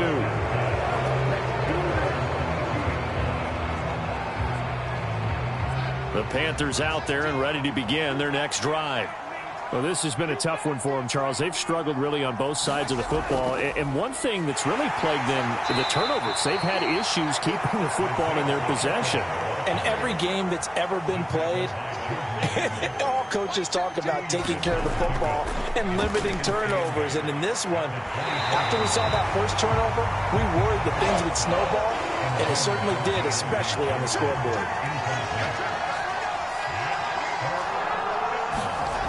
Throwing here on third down, Darnold, and it's incomplete. Took a shot, couldn't connect. Now here's Rigoberto Sanchez as he's on to punt for Carolina.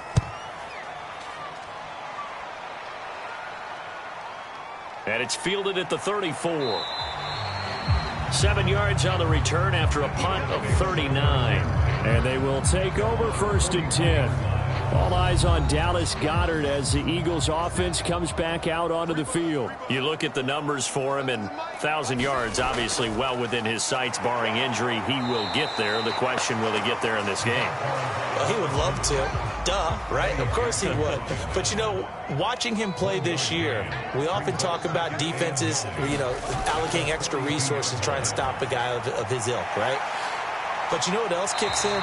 His pride to say, okay, I don't care how many you throw in my direction, I'm still going to find a way to get open. I will use different moves. I will move against formation. I will come underneath routes and try and run through some people and kind of get natural picks in order to work his way open.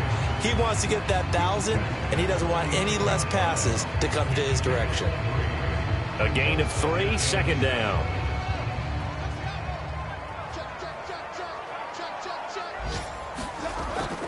Back to throw. Fields. And that'll be incomplete.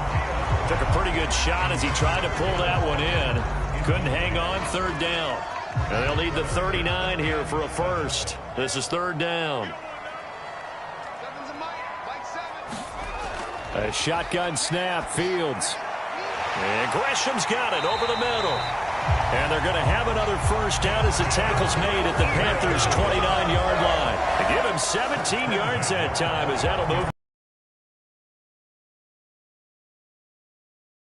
Is not, because they're showing no signs of backing down, even with a 3-score lead here in the 3rd quarter. I think they keep taking their shots. They've seen blown leads happen throughout this league.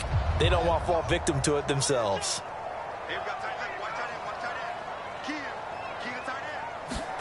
Now a first down throw, Fields. Oh, there's that man again. It's complete. And he's going to be marked down just outside the 10. This offensive game plan has just been sensational. I mean, when you think about all the different ways they've gotten their receivers open so far, it's really been impressive. Scheme, design, execution. So 1st and 10, and if they score on this drive, might have to start digging in our second half blowout material. And he's brought down. Nothing open downfield. He keeps it himself for 11 and a first down. At least this time he's getting hit after a positive play for his offense. The pressure was coming through yet again, but he certainly didn't stick around for the sack on this occasion. Found an escape route and ended up getting the first down. And he's in for an Eagles touchdown. A great effort there. His 2nd rushing touchdown on the year. And the Eagles get another 3rd quarter touchdown to add on to that lead. Extra point by Gay is up and good. And the lead grows even larger here in the 3rd quarter. After the touchdown, it's Gay to kick this one away. From the 6. And a good return as he'll be stopped just shy of the 30-yard line. Possession of the football goes over to Carolina. Well, we haven't exactly been treated to a nail-biter in this one, CD, and if they cannot score here, this one's pretty much all but over. Are you saying that you feel like people are starting to think about getting out of here, maybe beating the traffic in order to get home or to their final destination? Yeah, I don't think there's a whole lot of reason to hang around, especially if they can't score here. Yeah, you're right about that, because it has been pretty clear who the better team has been in this one. And in a league that we talk about every game being a one-score game as we go into it, watching this blowout, let's just say it's been unusual. So they'll get a little extra time to come up with his third down play as we played 3 quarters. We'll return with more after this break. You're watching the NFL on EA Sports. And this offense on third down today, a pretty woeful 0 for 5 thus far. They need just a yard here. It's 3rd and 1. Ball had his hands on it, couldn't bring it in. Pretty symptomatic of how this game's been going. They lead big, and a major part of that has been how they've taken their play to a whole new level this second half. No points allowed since the break, and you can add another incompletion to the total number that they forced in this runaway contest.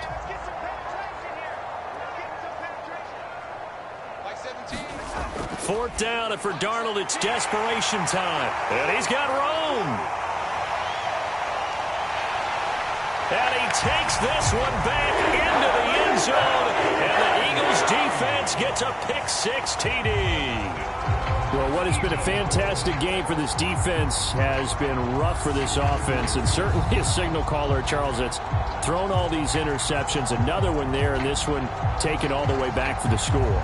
Partner hoping they're holding a nice little spot in the post-game highlights to show this rip of interceptions and great plays this group has made.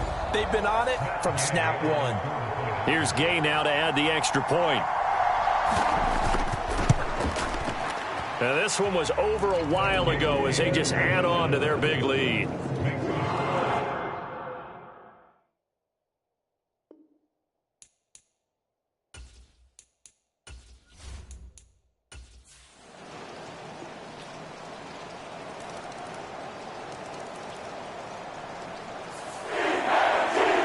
Charles, a lot of happy faces heading into the tunnel as this one ends, and understandably so. Not only did they get the win, but boy, their offense was on fire in this ball game.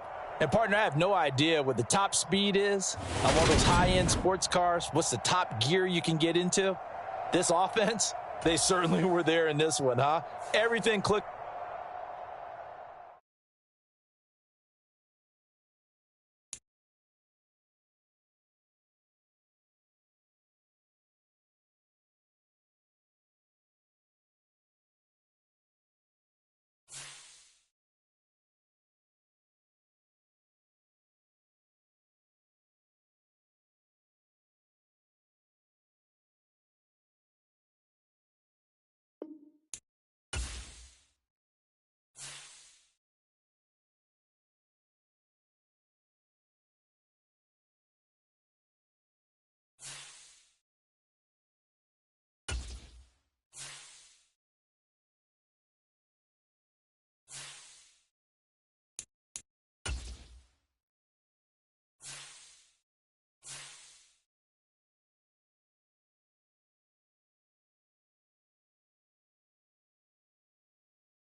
today on EA Sports.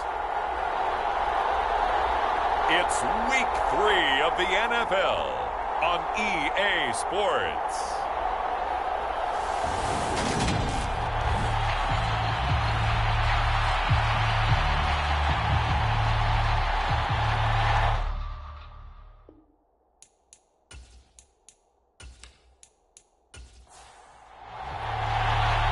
Have come and gone. It's off to week 3, and we're underway on EA Sports. Fielded just outside the goal line. And makes it across the 20 as his guys will set up shop at the 23-yard line. So here's the first drive now for the Jags. And they'll be led out by their third-year quarterback. Every quarterback in the NFL has a little bit of his own signature style out there, but for this guy, he really plays the game in a different way. It's led to a couple double takes from us up here as we see him as something truly unique. It's not that he's just the strongest passer or the best athlete to ever play the position. He just has a certain way of seeing the action and allows him to make some special plays out there. And here's a good way to kick off a drive, complete over the middle. And down he goes, but he takes it up to the 40. An early statement on the game's first play. 18 yards and a first down. Certainly no settling into the drive there. They came right out on the first play and attacked the middle of the field for a big gainer and a first down. So quickly all the way up at the 40-yard line.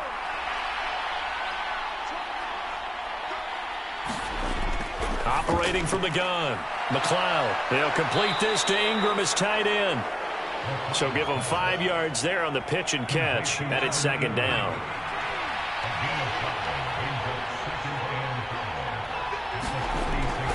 Looking to throw. McLeod. Screenplay. Here's Etienne. He'll be taken down at the 48 for a pickup of 2 yards. They'll stick with the passing game as he looks to throw. This one complete to Christian Kirk. And he's able to take it across midfield before going out of bounds. So a 1st and 10 now in Houston territory at the 47. Back to throw again. It's incomplete. Took a shot, couldn't connect. After the incomplete pass, here now is 2nd and 10. Again, he'll drop to throw. He'll get this off to Etienne. And he's going to be taken down right at the 40-yard line. 7th play of the drive now as they come up on a 3rd and 3. Back to throw. McLeod. And he's got his man. That's Fountain. And he is going to have a Jags first down as they're able to get the 3rd down conversion.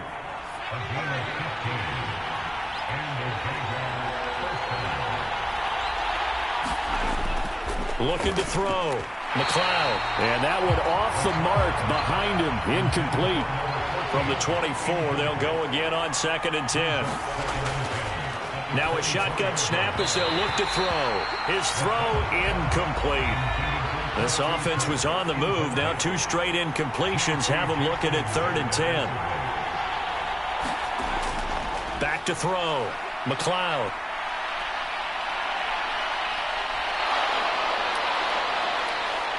And he's down inside the 5 at the 4 before he's out of bounds. Able to find a lot of empty space there, picking up the first down at a 21-yard gain. Brandon, that's a gamer move right there. Facing 3rd down, steps up, calls his own number, and nearly makes the house call. If I'm the coach, I let him take another one right here. Give him a chance to be the first one to hit the end zone after that effort he just gave him. 1st and goal, a chance for an early statement here on the road.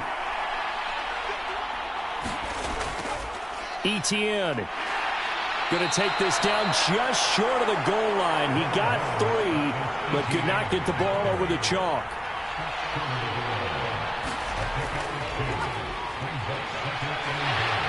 And he'll go backwards, losing yardage to the 5.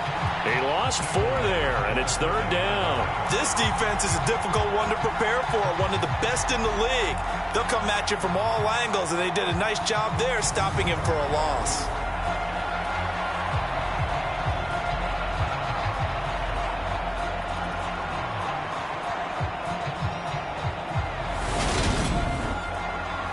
Now from back at the 5, this is 3rd and goal. Looking to throw. McLeod.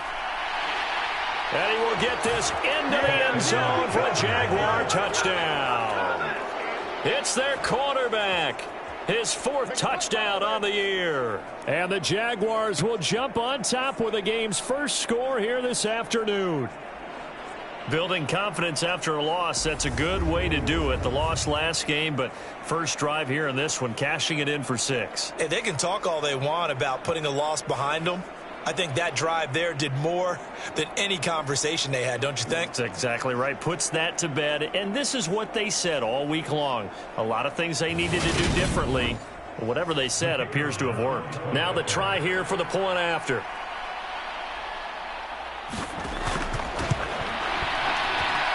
And this is up and good. The score now 7-0 Jaguars. So that drive spans 13 plays, and it's finished off with a 5-yard touchdown run. The kickoff team on the field now as they will send this one away. Fields it right around the goal line. And he's up across the 25 and down at the 28.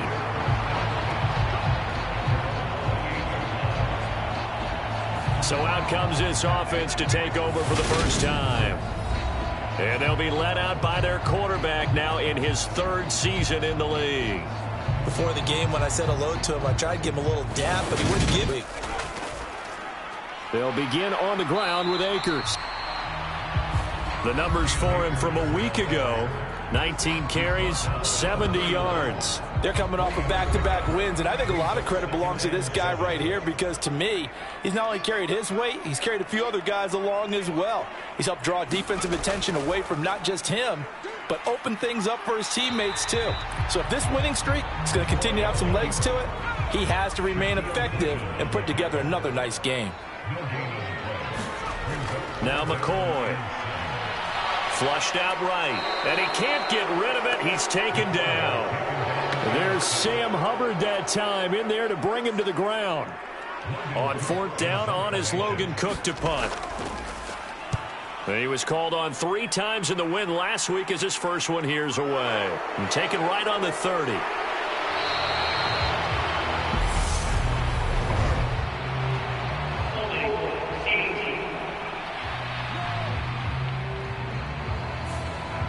So holding there on the return, and that'll back him up to start the next drive.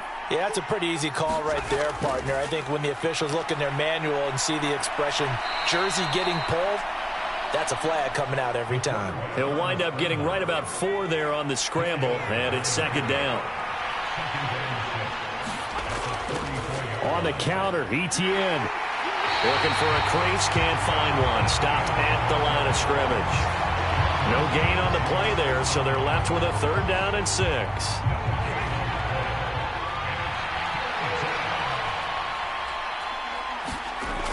Operating from the gun, McLeod. And they'll get this down to around the 47-yard line. He's been making himself a weapon as a runner, and the results, they've been welcomed by his offense. My question is about the defense we're watching right now, partner. Even after he got him with a scramble earlier this drive, they still aren't devoting enough attention to him. I would expect that after that carry, they'll do a much better job going forward, spying on him on passing downs. And he's going to be taken down right at the 40-yard line.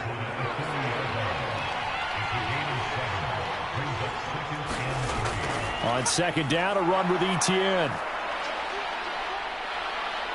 Oh, and that one well designed as he'll take this down to the 30-yard line.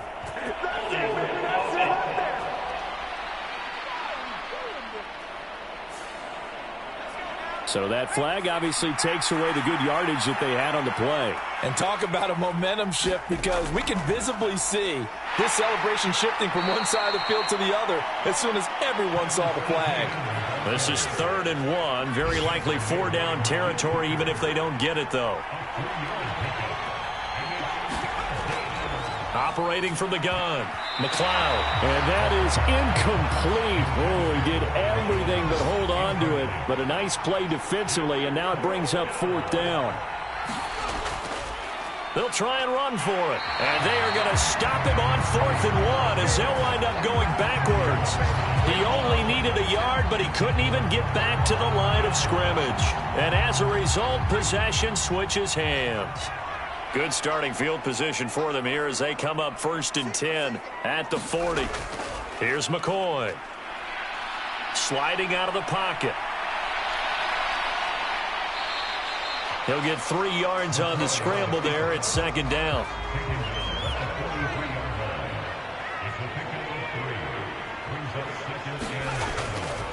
A give up the middle to Akers. And he'll be taken down just shy of midfield.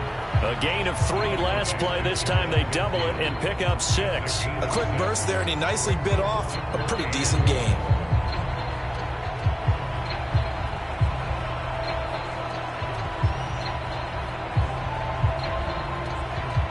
And the Jags with 5 in the secondary now on 3rd down.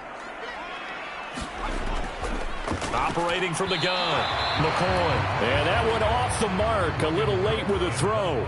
Here's Logan Cook now to punt this one away.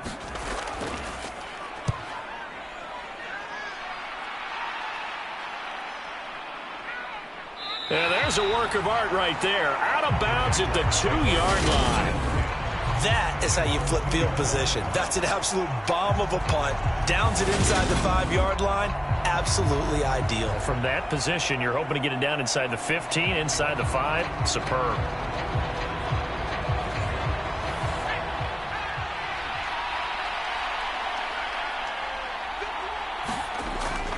Now ETN to start the drive. And he sneaks his way forward only for a couple here. 2nd down.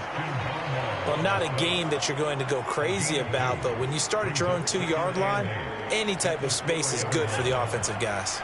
Yeah, you just can't go backwards from here. They did it. Now we'll see if they can keep it on schedule here on 2nd down. On 2nd down, ETN once more. And he gets this up just shy of the 15. Trying to escape the shadow of their goalpost. That helped. 10 yards. 1st down. Good push up front and that run in between the tackles. Let's play the leverage game here. Offensive line just got lower than the defensive front, and they were able to get their pads on them and move them backwards and create space for their running back to roam. The numbers on the ground for ETN last week. 14 carries, 86 yards, and a touchdown. And those numbers have both he and his blockers motivated this week. They saw that yardage total climbing, but stopped short of 100. Every one of them has to be driven this week to help him reach the century mark. 2nd and 6. No, scratch that. 2nd and 7. Draw play, ETN.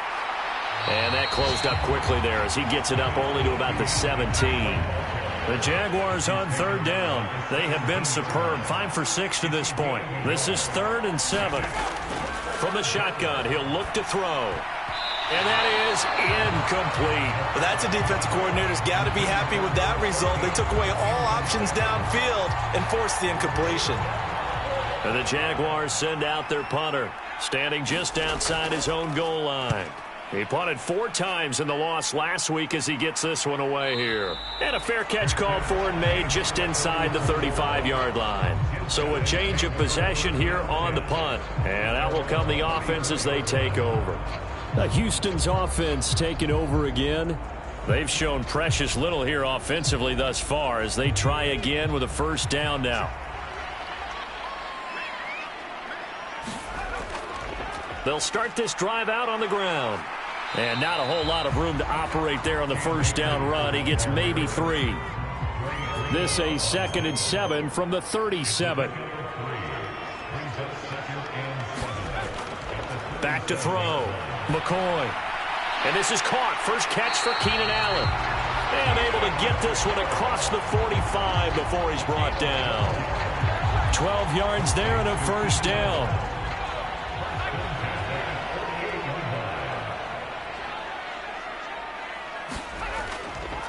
They'll go with Akers here up the middle. And he's tackled a yard short of the marker. Good gain of 9 on 1st down. The last run got 9. That leaves him with 2nd and a yard. Oh, they're going to run a little pop pass here. A gain of 5, good enough for the first down.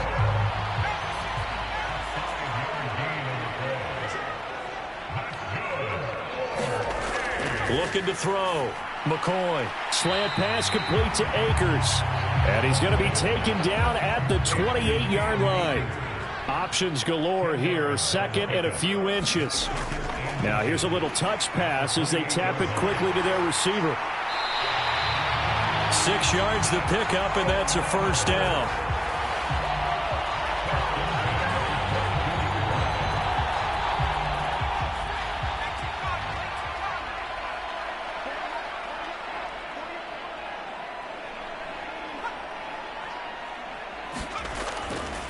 On the counter, this is Akers. And they're going to stop him right at the line of scrimmage. Just no cutback lane to be found whatsoever. 2nd and 10.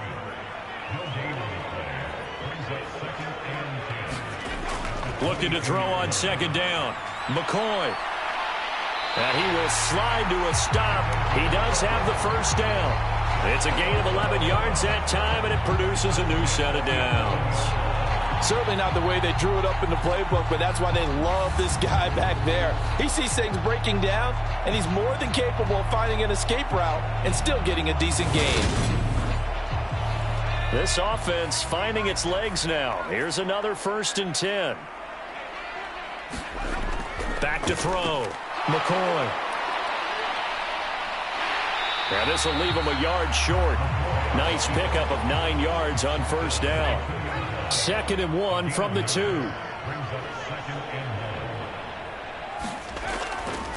On the handoff, it's Akers. And this will result in him losing yardage. Back to the 3. He winds up giving a yard back there, and now it's 3rd and 2. The running lanes have definitely not been there for him here in the first half, and I don't think it's all been his fault. His offensive line hasn't given him much space. A loss results there.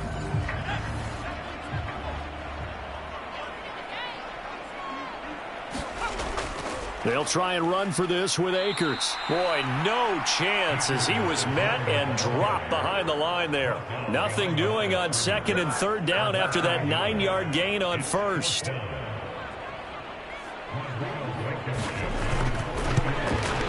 Blankenship's kick is good. And they are on the board, but still trailing. It's 7-3.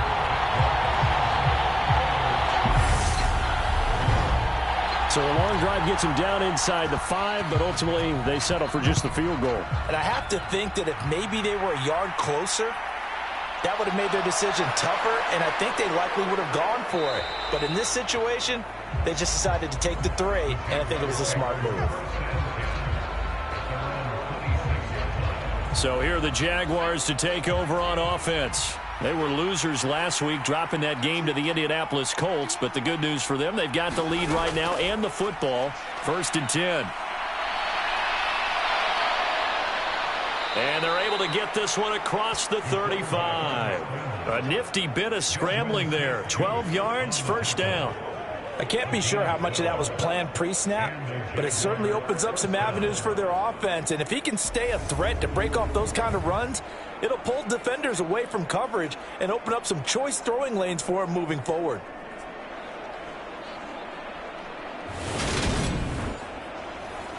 So here's a 1st and 10 at the 38. A give running right, Etienne. And he'll go out of bounds. It appears right at the 45. A good run, got 7 on 1st. Here's 2nd and 3. Off the play fake. McLeod.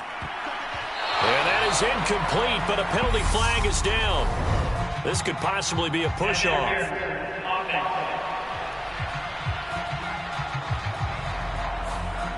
Looked like some hands both ways. They got it on the offense. And sometimes there's a fine line between being the receiver and the DB, and he knocked that one away. Might have caused an incompletion that could have been an... And he's going to have to eat this one as down he goes. The former number 3 pick, Joey Bosa, bringing the lumber that time. And this is a quarterback who's already had success on the ground in this first half, but this time they're able to hem him in. And it's always different when you rush a mobile quarterback as opposed to a guy you know will be right back in the pocket. In this case, you got to make sure the inside pressure and the outside pressure match, and maybe even a second wave to make sure if he squirts free, you've got someone to tackle him. Being chased out left. And he can only manage to take the football to the 40, and that is well shy of the first down marker. Give him 8 yards that time on the scramble, and now 4th down. I thought he did a pretty good job there to get back what he could, but let's face it, that sack on 2nd down, talk about throwing a wrench into the works. It certainly did. Yeah, he did everything he could there trying to pick up some positive yardage, and he did, but not enough. And the Jaguars send out their punter as he'll punt it away for the 2nd time. His first punt, 48 yards. This one looks equally as good. We'll call that a 43-yard punt, 2 on the return. And it will be 1st and 10 as they take over. And now out comes Houston. It's been very much a slow start for them. 3 drives and just the 3 points, CD. Yeah, if you're into the points per drive ratio, that answer is 1. And that's not going to get it done in a ball game. They've got to find a way to finish these drives in end zones, not having balls go through goalposts. Dancing to his left, and he can't find anywhere to go with it, and he goes down. Brought down by Trayvon Walker on the pass rush. I thought there at the end he may have had a chance to release that, but that pocket closed a little too quickly, and down he went. Yeah, he was certainly trying to do everything he could to extend the life of the play, probably counting in his head 1, 2, and then he ran out of time. Another try after the first down sack. McCoy. A gain of 8 there on the play. And now 3rd down and 6 to go. Looking to throw. McCoy. And Thomas has it. And this won't do it. He needed 6. He only got halfway there. I thought they might take a shot down the field, but instead they ran a little drag route there. I think they were hoping he could catch it and run away from the defender. But a really good job keeping the play in front of them, and they force a 4th down.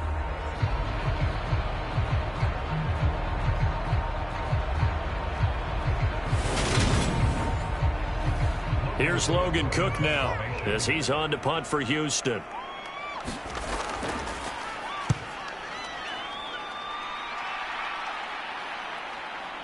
Fielded at about the 28. 1:55 left to go in the first half of play.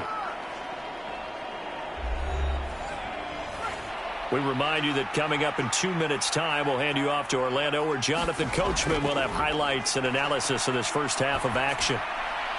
And now the drive starts with a completion out to the right. And he goes out right around the 39. So 5 yards here, 5 on the play. And it'll be 2nd down.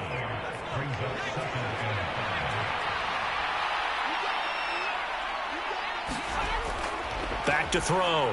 McLeod. A quick throw knocked away and incomplete. It's always tough for the guys throwing the football when they think they've got a completion and the ball's almost there, and then someone sneaks a hand or 2 in and bats it away. They come up now 3rd and 5 following the incomplete pass. Looking to throw. McLeod. And he will slide to a stop. He does have the first down. That one a pickup of 15 for Jacksonville. Certainly not a positive sign if you're the D coordinator and you see your guys give up that space so early in the game. 3rd down, that's when the clamps are supposed to come out, but his ability to create things with his legs makes things difficult.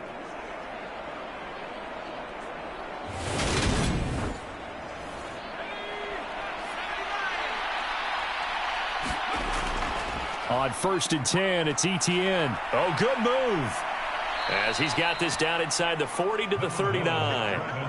So they'll come up after the gain of 7 on a 2nd and 3. Now this one to his tight end out on the right side. The Jaguars going to go ahead and use their first timeout, as the stoppage will come with a little under a minute to go in this first half. From the 32 now, here's 1st and 10. Back to throw. McLeod. They'll try and set up the screen to Etienne. Another timeout called for by the offense as they get the stoppage with a little over 50 seconds to go in the first half.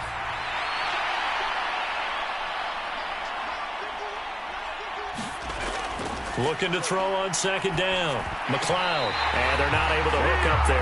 Incomplete. The 22 is the line to gain here on third down.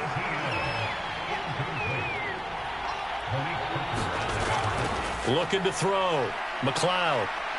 And he can't find a receiver, and he's brought down. Dominique Robinson, the one who got in there to drop him.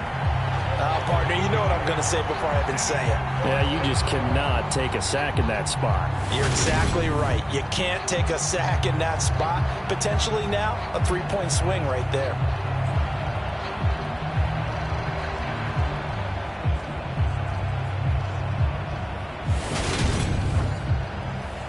And the Jaguars send out their punter as he'll come on to kick this one away. He's been a busy man here in this first half as he gets it away. Out of bounds as he appeared to be looking for the corner. He got it. They're going to mark this at the 4-yard line. That is how you flip field position. That's an absolute bomb of a punt. Downs it inside the 5-yard line. Absolutely ideal. From that position, you're hoping to get it down inside the 15, inside the 5. Superb. So we've reached halftime here with the visiting Jaguars out on top. As we'll get you over to Orlando, where standing by is Jonathan Coachman. He has our EA Sports halftime report. All right, Brandon, thanks. And welcome in everybody to our EA Sports halftime report. Time for a look around the NFL here in Week 3 of the new year.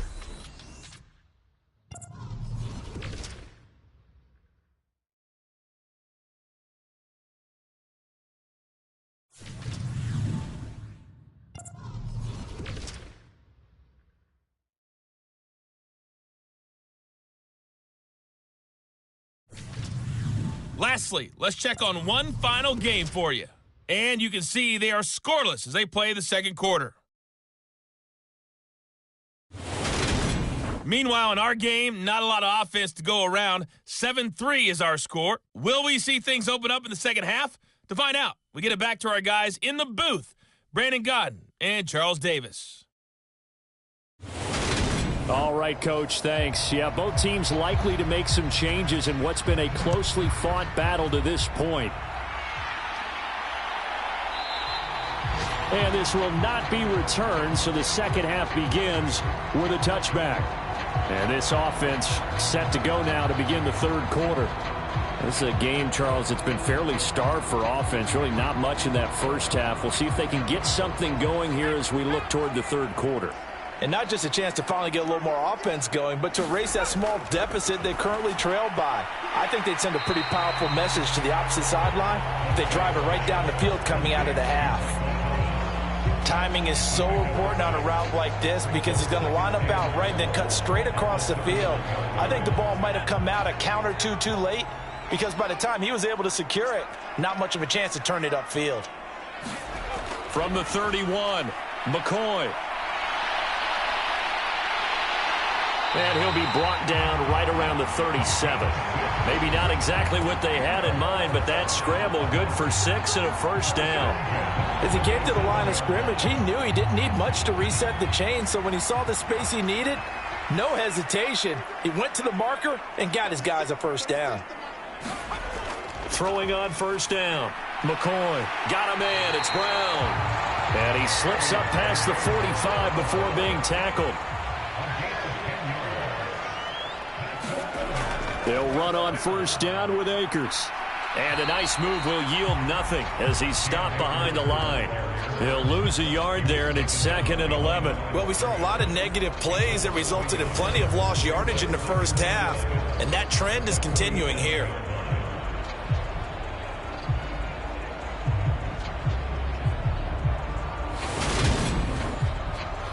Looking at a 2nd and 11 now after the loss.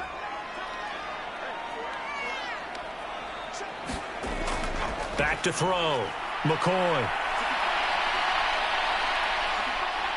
The ball comes out, but this will fortunately wind up out of bounds. Can almost see inside his face mask there, the look of relief. He coughed it up, but it goes out of bounds. They keep it. Someone carrying around the lucky horseshoe, aren't they? If I were him, I'd go out and play the lottery after that one. A very fortunate man. And they're operating in plus territory here. They're thinking points. Definitely don't want to lose the football at this juncture. So possession still theirs, but now they face a third down. Looking to throw. McCoy. Oh, a leap it. He will make the catch. They'll get 34 yards there.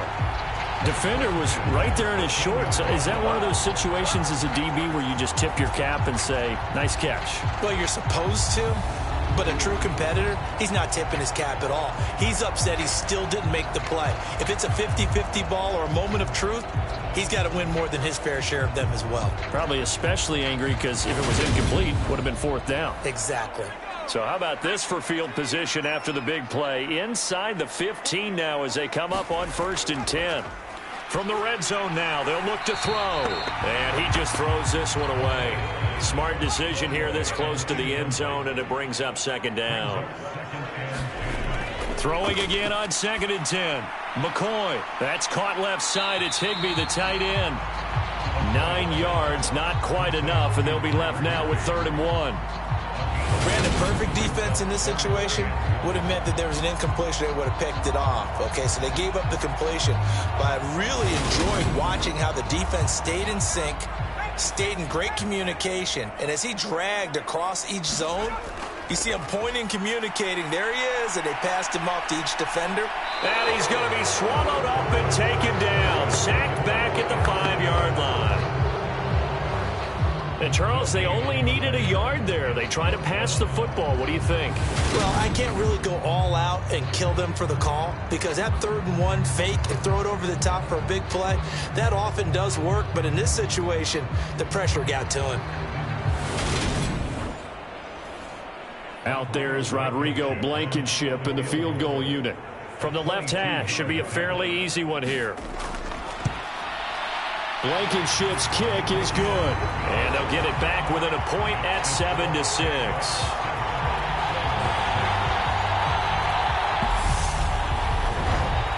So they were facing the deficit coming out of the locker room at intermission, and at least they're able to get the field goal to cut into that deficit. Yeah, now your offense feels pretty good about itself, right? A little bit more up to speed coming out of the break. You turn to your defense now and say, hey, we got 3 there. We're chipping into the lead. Can you help us out? Hold them. Let's get the ball back for us. Here comes the Jags offense now. Time for their first possession of half number 2. Their defense has done the job. Now it's the offense's turn as they've got it 1st and 10.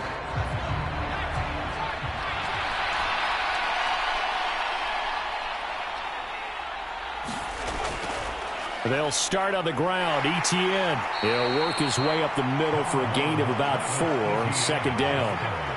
Following the pickup of 4, here's 2nd and 6. Etienne once more. Found a little room there as he's up to about the 37.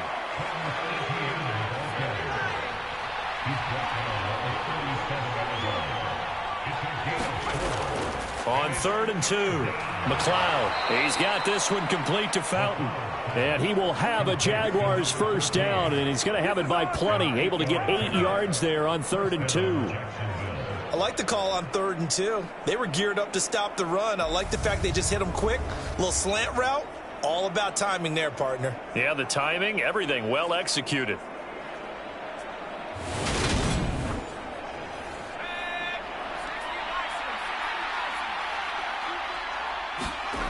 On 1st down, McLeod. And hit behind the line. He lost the football. It's loose. And this will be scooped up by the defense. And to the 43. So down inside the 45 to the 43-yard line. That's where they'll take over. So he went out of the pocket left, and then things got dicey. And what often happens is when they get outside, they want to keep their eyes downfield in order to try and complete a pass. But when they try to make a play, they've got to get their footwork involved. And that can really mess them up as well. And in this case, nothing went right, and the ball got knocked free. Following the fumble recovery, McCoy. They'll roll him out right.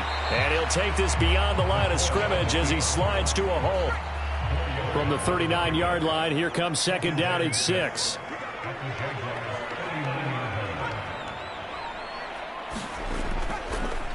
On the give, this is Akers. And he is met in his tracks behind the line of scrimmage. Now they're going to be dealing with a 3rd and 7. Is that one officially a loss of 1? Sometimes with the running game, you've just got to stick with it. Look, it's the 3rd quarter, no time to panic. But that also doesn't mean you just do it the same way you've been doing it the entire ball game. Maybe change up some blocking assignments or run a few different plays, but stay with the overall essence of the running game.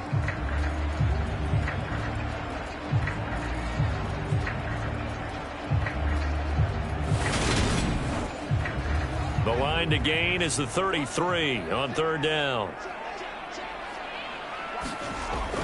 Operating from the gun, McCoy. And he can't get rid of it. He's taken down.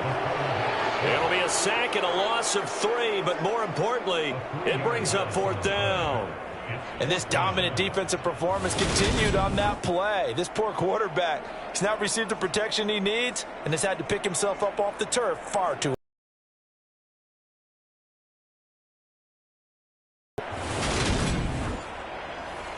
So now they're going to send out the field goal unit to, as they say, fire away from long distance. And that one's not going to get there. Not enough juice. An ambitious effort, but it's well short. And that'll keep this a 1-point game.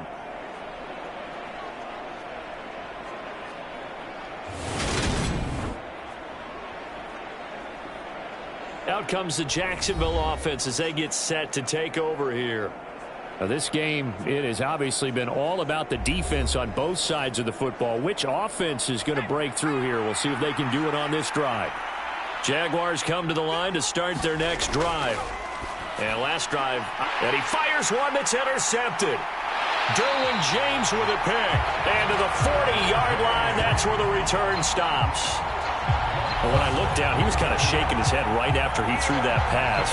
What did you see? Well, from a defense's perspective, anytime you have your eyes back towards the quarterback, you're in position to make a play on the ball, whether it's a big-time play by you or an overthrow by the quarterback. You have a much better opportunity. Houston set to take over.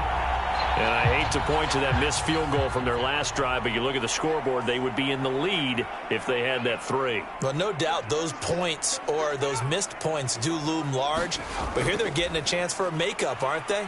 Almost like my time in school, I was always begging my teachers for a makeup exam. Here's their opportunity now to put those points on the board.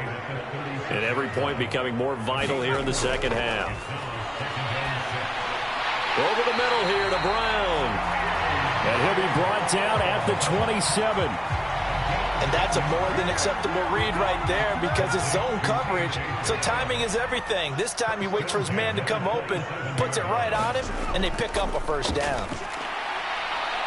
Down he goes at the 23, a pickup of 4. The run got 4. Now they deal with a 2nd and 6. Off play action. McCoy. And he'll be taken down at about the 22-yard line. They missed a field goal on their last drive. Here they need something to even get into field goal range on 3rd down. Back to throw. McCoy. And a throw there going to be incomplete. Oh, that's going to hurt a bit because they needed to come through with a completion there. Now a drive that started with great field position is facing 4th down.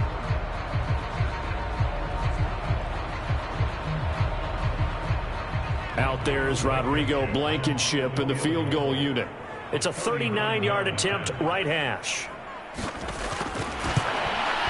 Blankenship's kick is good. And they jump back in front here. It's 9-7.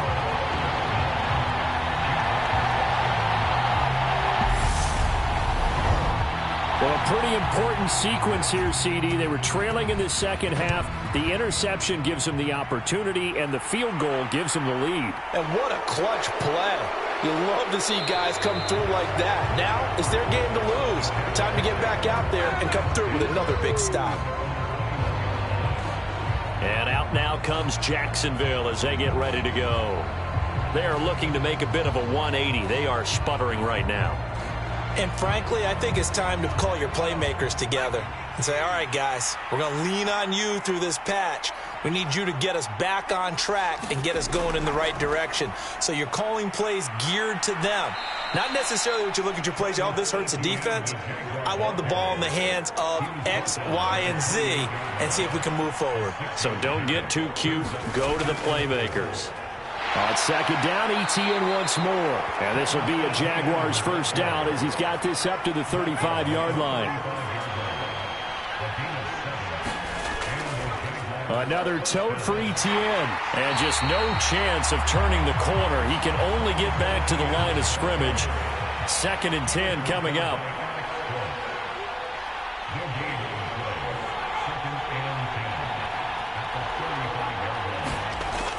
Now they'll switch it up here and look to throw. And completes it to Kirk over the middle. Give him a gain of 5 on the completion. And that'll bring us to a 3rd and 4.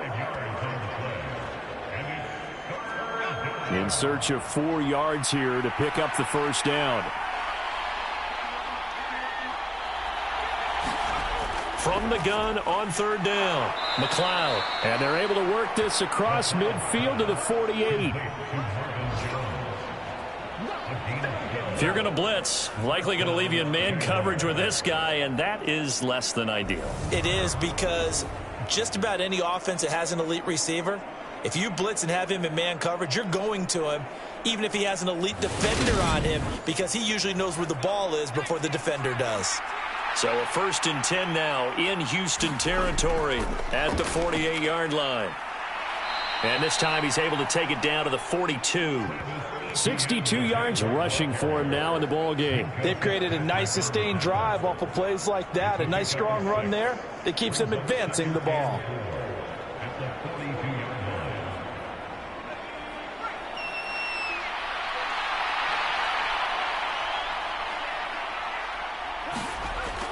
On 2nd down, Etienne once more.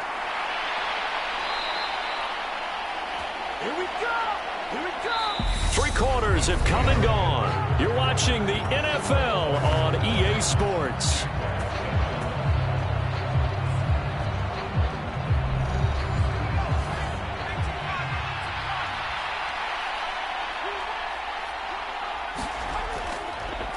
Etienne up the middle. 5 yards on the carry. Good pickup on 1st down.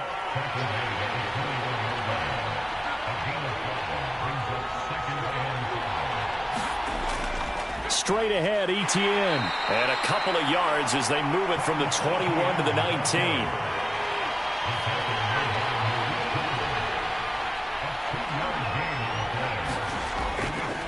They'll run with Etienne.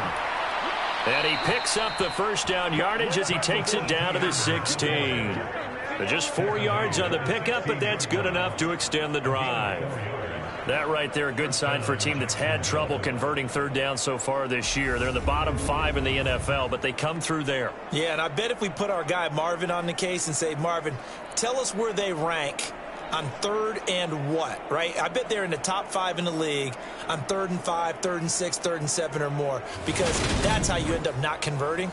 Just too much yardage to pick up on 3rd down. So the ball down to the 16 here for 1st and 10. Now he's going to swing this one out to his running back. 7 yards there on the 1st down screen play. Good call there on 1st down. And, Brandon, I'm getting better over the years and not screaming out screen, screen, screen with my defensive training. They want to keep those pass rushers honest, and they did so there, and they wind up picking up positive yardage.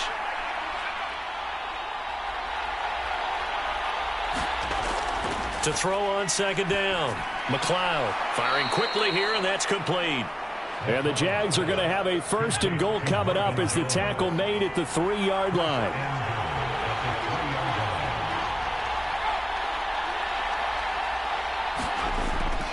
Etienne will get down close to the goal line, but not in, as he'll be marked down at the 1. 2nd and goal from the 1. Once more, Etienne. And this time he's going to lose yardage as they push him back to the 4-yard line. They'll wind up losing 3, and now it's 3rd down. And now 3rd and goal coming up, the loss on 2nd down. That just means this crowd's going to get even louder, and they'll get a little bit of extra help from the defenders as they exhort them to join them in the effort. A lot of tired bodies on that field, but this is a big play, 3rd and goal. Looking to throw, McLeod. And he takes it in. Touchdown, Jacksonville. A great play there with his 2nd touchdown of the game and 5th on the year. And the Jaguars have moved out in front here in the 4th quarter. This has definitely been a back-and-forth affair, and now they have the lead here in the 4th quarter. Yeah, and they gave up the field goal on that last drive, as we remember, but it felt like their offense told them, don't worry about it. We've got your backs. We'll come back with a touchdown of our own, and they did.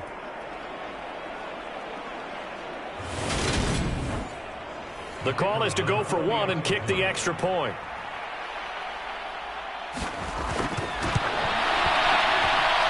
And the lead is up to 5.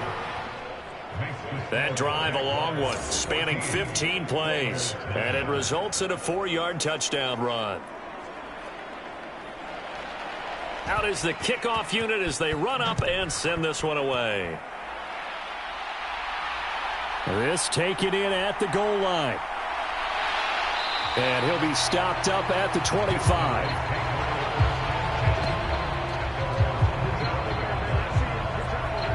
Out comes the Houston offense as they get set to take over here. We certainly have a good one on our hands. They're trailing after that last touchdown, but now a chance for this offense to try to snag that lead right back here in the 4th quarter.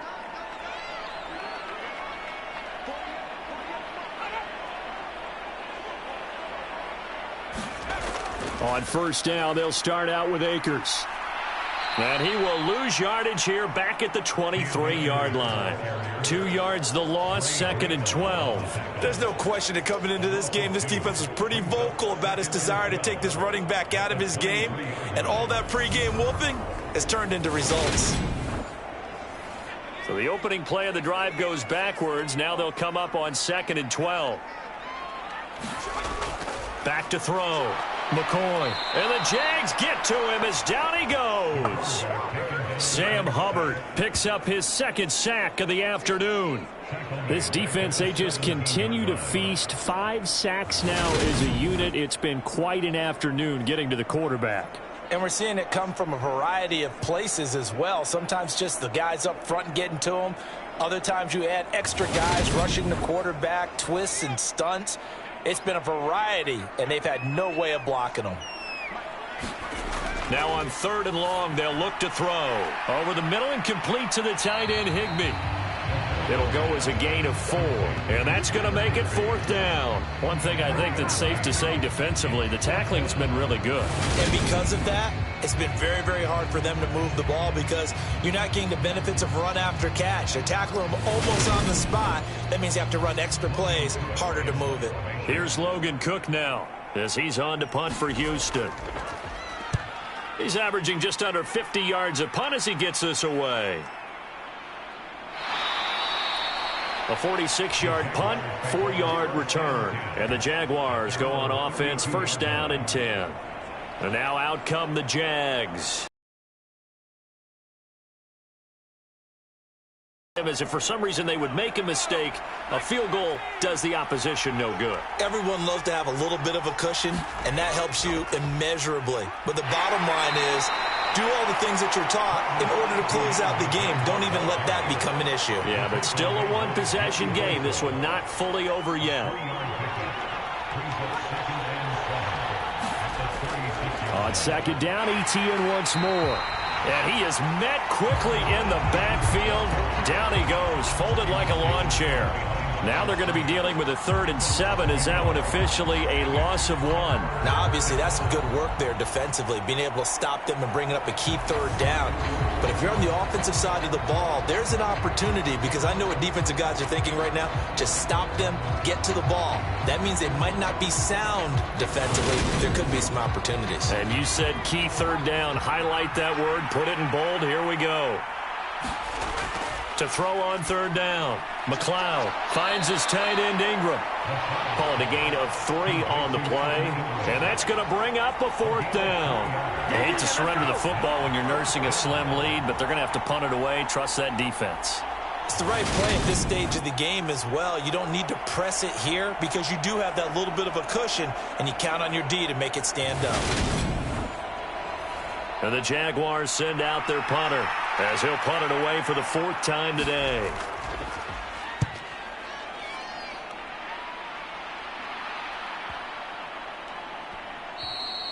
And that one hits at the 7, but bounds into the end zone, and that'll be a touchback. And now out comes Houston.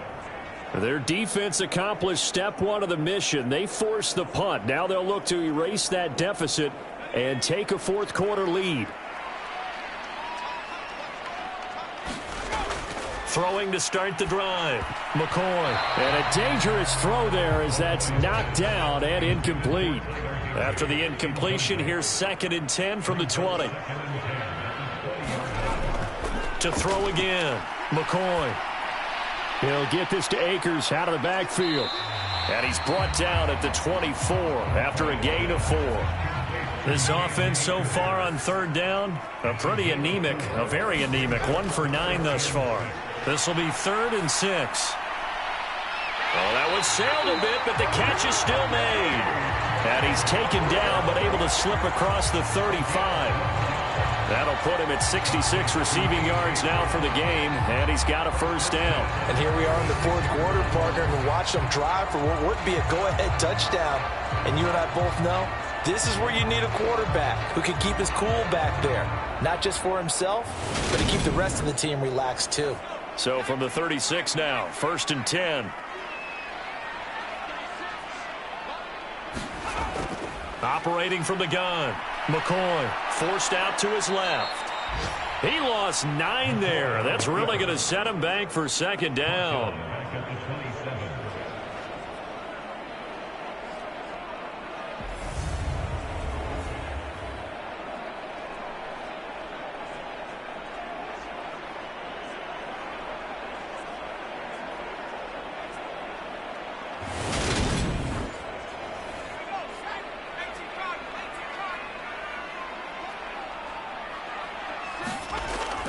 Looking to throw.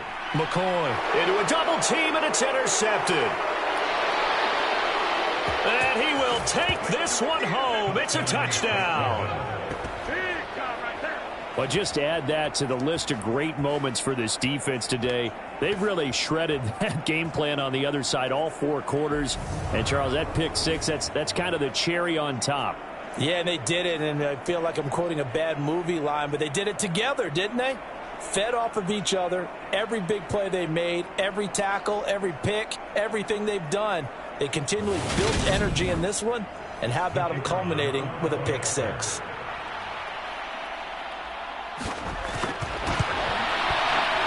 Point after, right down the middle, and it gives his guys a 12-point advantage. So the defense creating some points, not only getting the interception, but then returning it to the end zone for the pick 6. So they throw the pick 6. They'll get another shot at it now as this one's in the air. And this will not be brought out. It's a touchback. Houston set to take over. We'll see if they can band back together after the pick 6. It hurt badly, but still within striking distance. A 2-score game with a good chunk of time on the clock.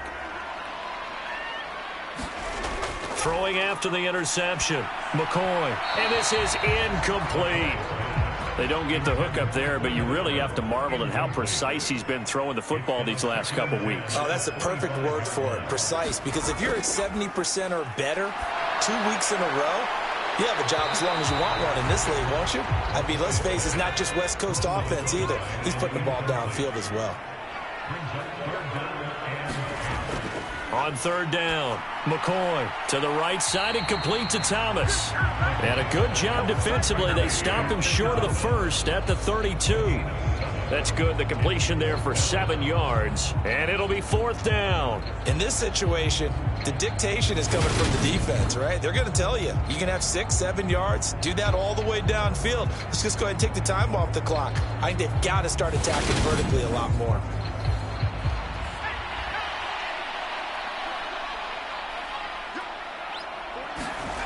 As expected, they're going for it to keep the drive alive. And this a leaping effort, but it's knocked away and incomplete. The 4th down pass play doesn't work out. And the Jags take over in terrific field position. So now with a 2-minute warning coming up fast, that puts a mammoth dent in their comeback hopes. I like how you phrased it. It's a dent because there's still opportunity. They've got to get the ball back on defense, obviously twice. But guess what? This thing is not close to being over. They need to go ahead and play it out. Not over. As you said, 2-score game still. From the 32 now, here's 1st and 10. Here's a give to Etienne. And he can only manage to get a couple. 2nd and 8 coming up. 2 minutes left to play in this football game here on EA Sports. So it's Jaguar football here as we welcome you back. And you'd have to figure they're just looking to burn these final 2 minutes away and get out of here with a victory. On 2nd down, Etienne once more. A short gain here, maybe a yard to the 29. And now we'll see a timeout used on defense as they stop it right out of the break with 1:57 to go in the ballgame. To throw on 3rd down, McLeod. And he will slide to a stop. He does have the 1st down. Now a 2nd timeout called for by the defense. That'll leave him with just 1 remaining in this 4th quarter of play.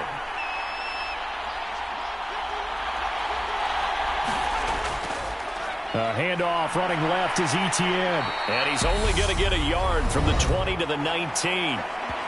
Now the defense will burn their 3rd and final timeout as they'll talk things over prior to this upcoming 2nd down play. And they'll go again with Etienne. And he'll get this one down to about the 17. A gain of 2 there on the heels of a 1-yard pickup on 1st. And the big fella stuffed that one up in a big way. I think doubling him has to be a priority because you can't move up to the next level if you don't take care of him first. On 3rd down, here's Etienne. And he is going to lose yardage here. That'll back him up 2 yards and also bring up 4th. An interesting and intriguing decision there defensively because they kept extra DBs on the field despite seeing the multiple tight end look that came out for the offense. I thought they were going to switch out of it. I didn't know if they felt they didn't have time or what the case was. Well, in any event, the extra speed allowed for great penetration as they stuffed that one behind the line of scrimmage.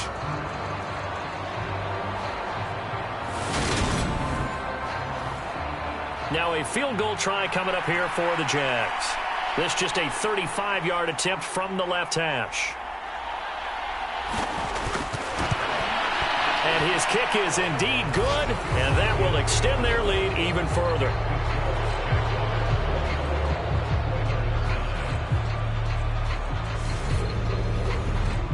So they settle for just the 3, but clearly right now anything helps trying to salt this one away in the 4th. Without a doubt, obviously a touchdown probably would have been the final nail to finish this thing off, but they still ate up time, got points. So while it's not mission accomplished, it's darn close. The offense now at the line, ready for their next drive. They can't do much at this point, partner. This one is going to go down in the loss column. You don't make up for what has happened during the game. And this is intercepted, and that should do it. Picked up by Andre Sisco. And the Jags are in great shape here as they take over at their 46-yard line. So many times we end a game, and as we're recapping it, we're talking about what offenses did and how they won the game. Let's flip this one over. The defense, they frustrated the offense the entire ball game. That's why they're walking out of here with a victory. And they're going to love to walk out of here with that as their final act, that interception. Good way for them to end it. Down to a knee for the Jags. Victory seemingly in hand. Well, CD, for the losing side, they had opportunities in this one, but big plays just didn't go their way, especially late, and they have to suffer the L here. It certainly felt like that takeaway, once it happened, It knocked the wind out of their sails, and they just couldn't get their equilibrium back. So for the Jags, they get back in the win column as they move to 2-1 now on the year. And they'll return home next week to take on the Indianapolis Colts. Meanwhile, for the home team here, they too will exit with a 2-1 record. And they'll try to turn things around next week as they have a matchup in Cincinnati against the Bengals. So for our entire crew, alongside Charles Davis, I'm Brandon Gaudin. Thanks for watching, everybody. We'll see you next time.